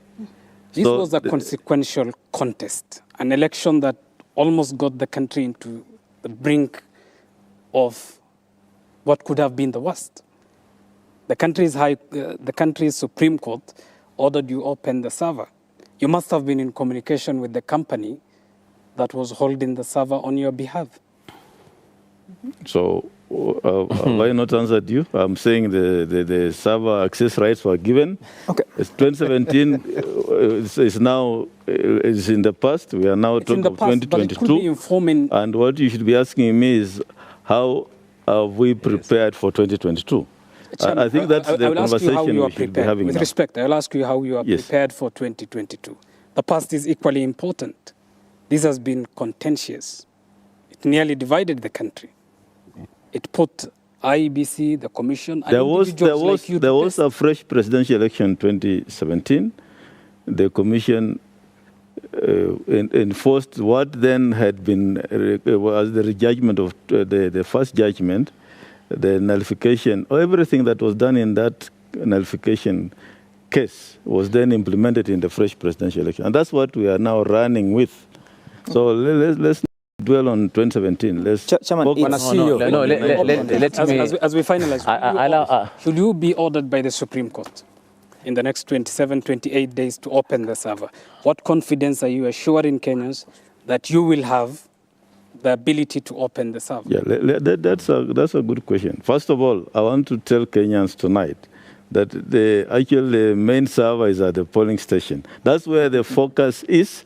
That's where the media will be. That's where the agents of candidates will be. We are telling everybody the result is at the polling station. Okay, Number one. Chairman and CEO. No, let me first of all provide clarity on that issue, because I think it's creating some tension. Listen, in fresh presidential election, we did not wait to be asked to provide. We actually provided. So we are not going to wait to be asked. We will actually open that server. And that was in the fresh. Why did you not open before the fresh? Because the court wanted you to open. Yes, okay, but so we learn from mistakes. We also make mistakes. Okay. I want to believe you also. So listen. And that mistake was the elections were bungled, isn't it? It was a heavy mistake. You can't just say you want to focus on the negative side. Let us focus on the positive side. It's accountability. It's not negativity, actually. No, and that's why we are accountable for the same. We are telling you that. And the chairman explained that the reason why there was delay is because of the formalities. For you to be given access right today, there's a formality for you to do. Was it difficult? You have actually there are some formalities. You have to file an application. Right. There are some forms that you need to file in order for you to be provided the access right. So it happened that it was provided late, but nevertheless we learned from that. Okay, CEO. Yes. Now it's 3 minutes to 11. All these TV stations will hang me if I don't end this interview by 11 o'clock. So we have 2 questions. First, KPMG report, when are you releasing it? What is in that you don't want the people to know? And secondly, how will Kenyans follow the results of the presidential election at a time that no text results are being transmitted? We're just transmitting images. How will they follow from the National Tallying Center? What's going on? Any of you can take it. And thirdly, as we finish this, there's the question of our elections and how they might get rowdy at times. And you have admitted that there's a probability that at one polling station there will only be one SD card. What if in the rowdy mess that happens, somebody runs away with the KMS kit that has the SD card? I think you Let's go ahead, Chairman. take the other one. I'll do the last one. Am I to start first? Or? Yes, go ahead with that one. Yeah. I start with the last one. Yes. Yeah, we said that why we are saying that you use the SD card that is actually in the polling station is because it already has the information. It has information regarding the register. It is possible that, as you are saying, that people may actually run with that. If it happens, then the complementary method you are talking about, if it's going to be very, very difficult to actually get another SD card, we have the physical register. So I don't think it should be an issue per se. Okay. But I want to believe that there are policemen. We have got 2 policemen in the polling station. So if a KMS kit fails, we should be able to get the other backup kit, and we'll be able to swap it in front of people as they are seeing. Please, CEO and Chairman, deal with the 2 questions, KPMG and how Kenyans will follow results. Any of you can take it. Yes, Chairman. Maybe the CEO can comment on that. But as a commission, we have instructed management then to release the KPMG report. What they were working on was the implementation matrix, because we are alive to the fact that in this country, if we don't tell Kenyans what we have done about the report, then the media houses will be more full of what we have not done. So I think the CEO has worked on it. Okay. Perhaps he can comment on when it's Lakini going mbona hiyo report imechelewa na tayari mshachapisha sajili ya wapiga kura pia? Let me say this. I think I stated it. I think it was last weekend, if I'm not wrong. Is when we said that when we had the media briefing here, we said that it is good to give that report, but you're also going to ask us what have you done. And therefore, it is also important for us to show you what we have actually done regarding the recommendations. Because we've also taken you through the report, isn't it? When it was actually released. No, you have not. We did. A one page. CEO not in full. Yes. I know you want the detailed report. Yes. But the executive summary that we gave you actually basically covered everything. The question is now. Release. Yes? You gave a press release. Press statements that we did. Chief. Yes, we took you through the executive summary of the report, which by and large actually covered the issues. But nevertheless, we are not saying that we are not going to give you the report. We are saying that we want to give you a report in terms of also what we have done. Okay. And you know that also we've been doing a lot of activities back and back since that time up to now. Even now you are engaging us up to 11 now. So please, we are also human beings. We need to rest. We need to work. Okay. And therefore, we had promised that we are going to release it possibly by end of this week. Today we are on Wednesday. So we'll have the KPMG report on the voter register. That is actually what you had promised. Okay. Together with the implementation matrix of what the last question on how Kenyans will follow results, knowing that text results will not be coming to the National Tallying Center? Yes, we have the results will be in the public portal. And I also wanted to assure that the security that we want to deploy in terms of results transmission is actually solid, because we are going to use what we refer to as a virtual private network. We are going to use GSM, but we are going to have another layer of network, which is called VPN. And in that layer is where we are going to transmit the results. You can be able to transmit the results only after you've captured the image of the results, which has got a QR code. Okay. Okay. So the kit will not allow you to capture any other information apart from that, because it has a QR code dedicated to that one. CEO, that was very well explained by yourself and the chairman. But the specific question, because we have just a minute to the end, Kenyans want to access presidential election results. You have said that parties and candidates can do parallel tallying by themselves. Yes. But Kenyans need to trust IEBC. How will they know how their candidates are faring on a regular basis at a time that you've said there will be no text results? We have an arrangement with the media guys. We are saying deploy to the constituents or even the polling stations, and you report those results. And I think so there will be no results from the National Tallying Center until you have every document from the polling stations. For us at the National Tallying Center, we shall get the results and project them as soon as they come in. So there are various levels of information which will go to the country. You'll project upon? What do you need to do before you project? We shall verify and project. Okay. All right. 10 seconds. Public stream. No, we don't. Unfortunately, we don't have any more time for more questions. But you can see, Chairman and CEO, that there is so much interest in this topic. These are just the journalists. You can imagine what Kenyans are saying. Can arrange another session. Yes, we should. We should actually to get into more details about this. And thank you so much, Chairman Wafula Chebukati, for making time for us, as well as Chief Executive Officer Marjan Hussein Marjan. I keep getting confused about that name.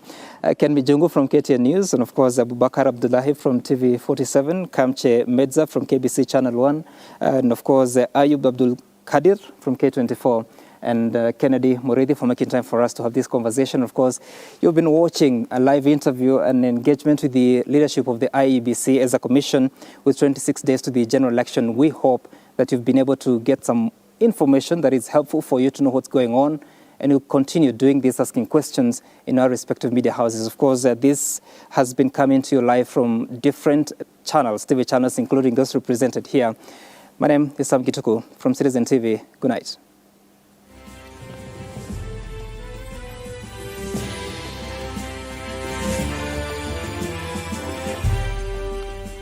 Well, let's take it back right here in studio. And of course, that is the joint media interview on both the CEO of the IEBC, that's the Independent Electoral and Boundaries Commission, Hussein Marjan Hussein, as well as the chairperson, that is Wafula Chebukati. Some very important issues have been touched on by my colleagues there from different media houses. One of them coming out, the chair of the commission, that is Wafula Chebukati, saying that the commission as it is constituted right now is independent and is not answerable to anyone. And of course, there were issues of integrity that came up. That is in the wake of what happened to former Nairobi Governor Mike Sonko being allowed to vie in Mombasa, as well as the United Democratic Alliance candidate for Kiambu senatorial race, that is Karungo Wathangwa. The commission saying that there is weak legislation around the implementation of Chapter 6. And of course, they've talked about several other chapters of the Constitution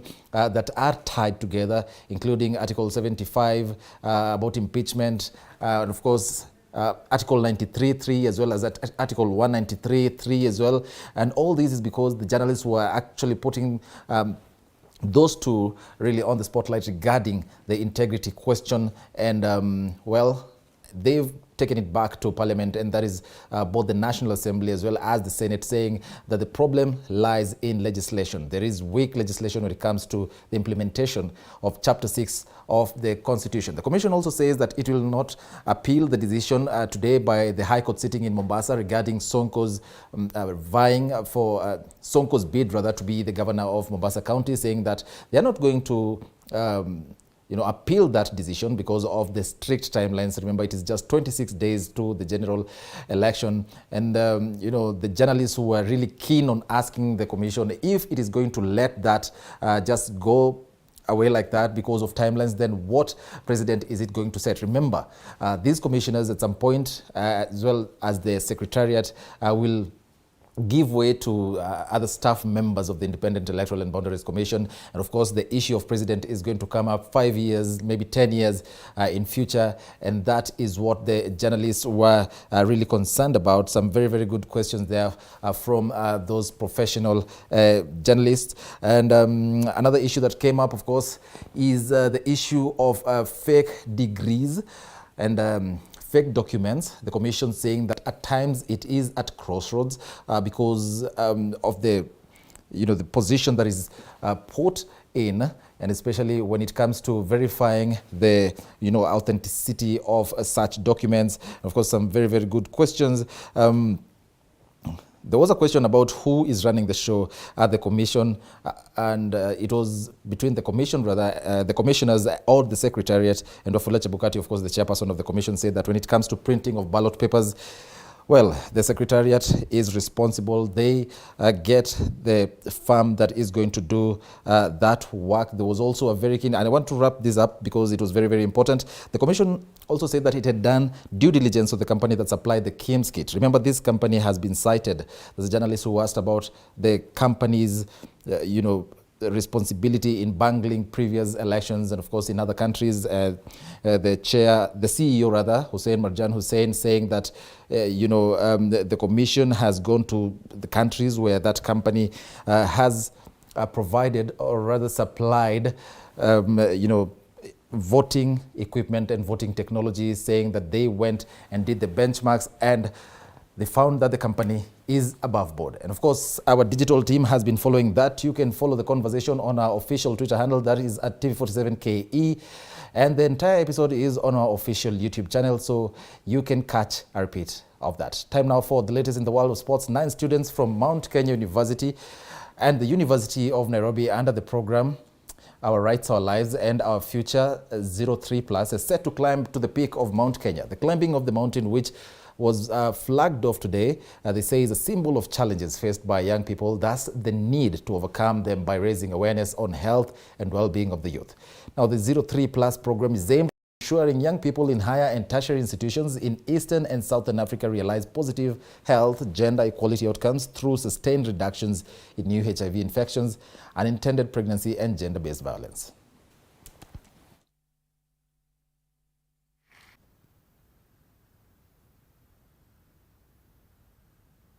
At MKU, listening to the students talk about the O3 Plus activities makes one realize the deep level of engagement, broad engagement, and the learning that our students are going through, courtesy of the O3 Plus project.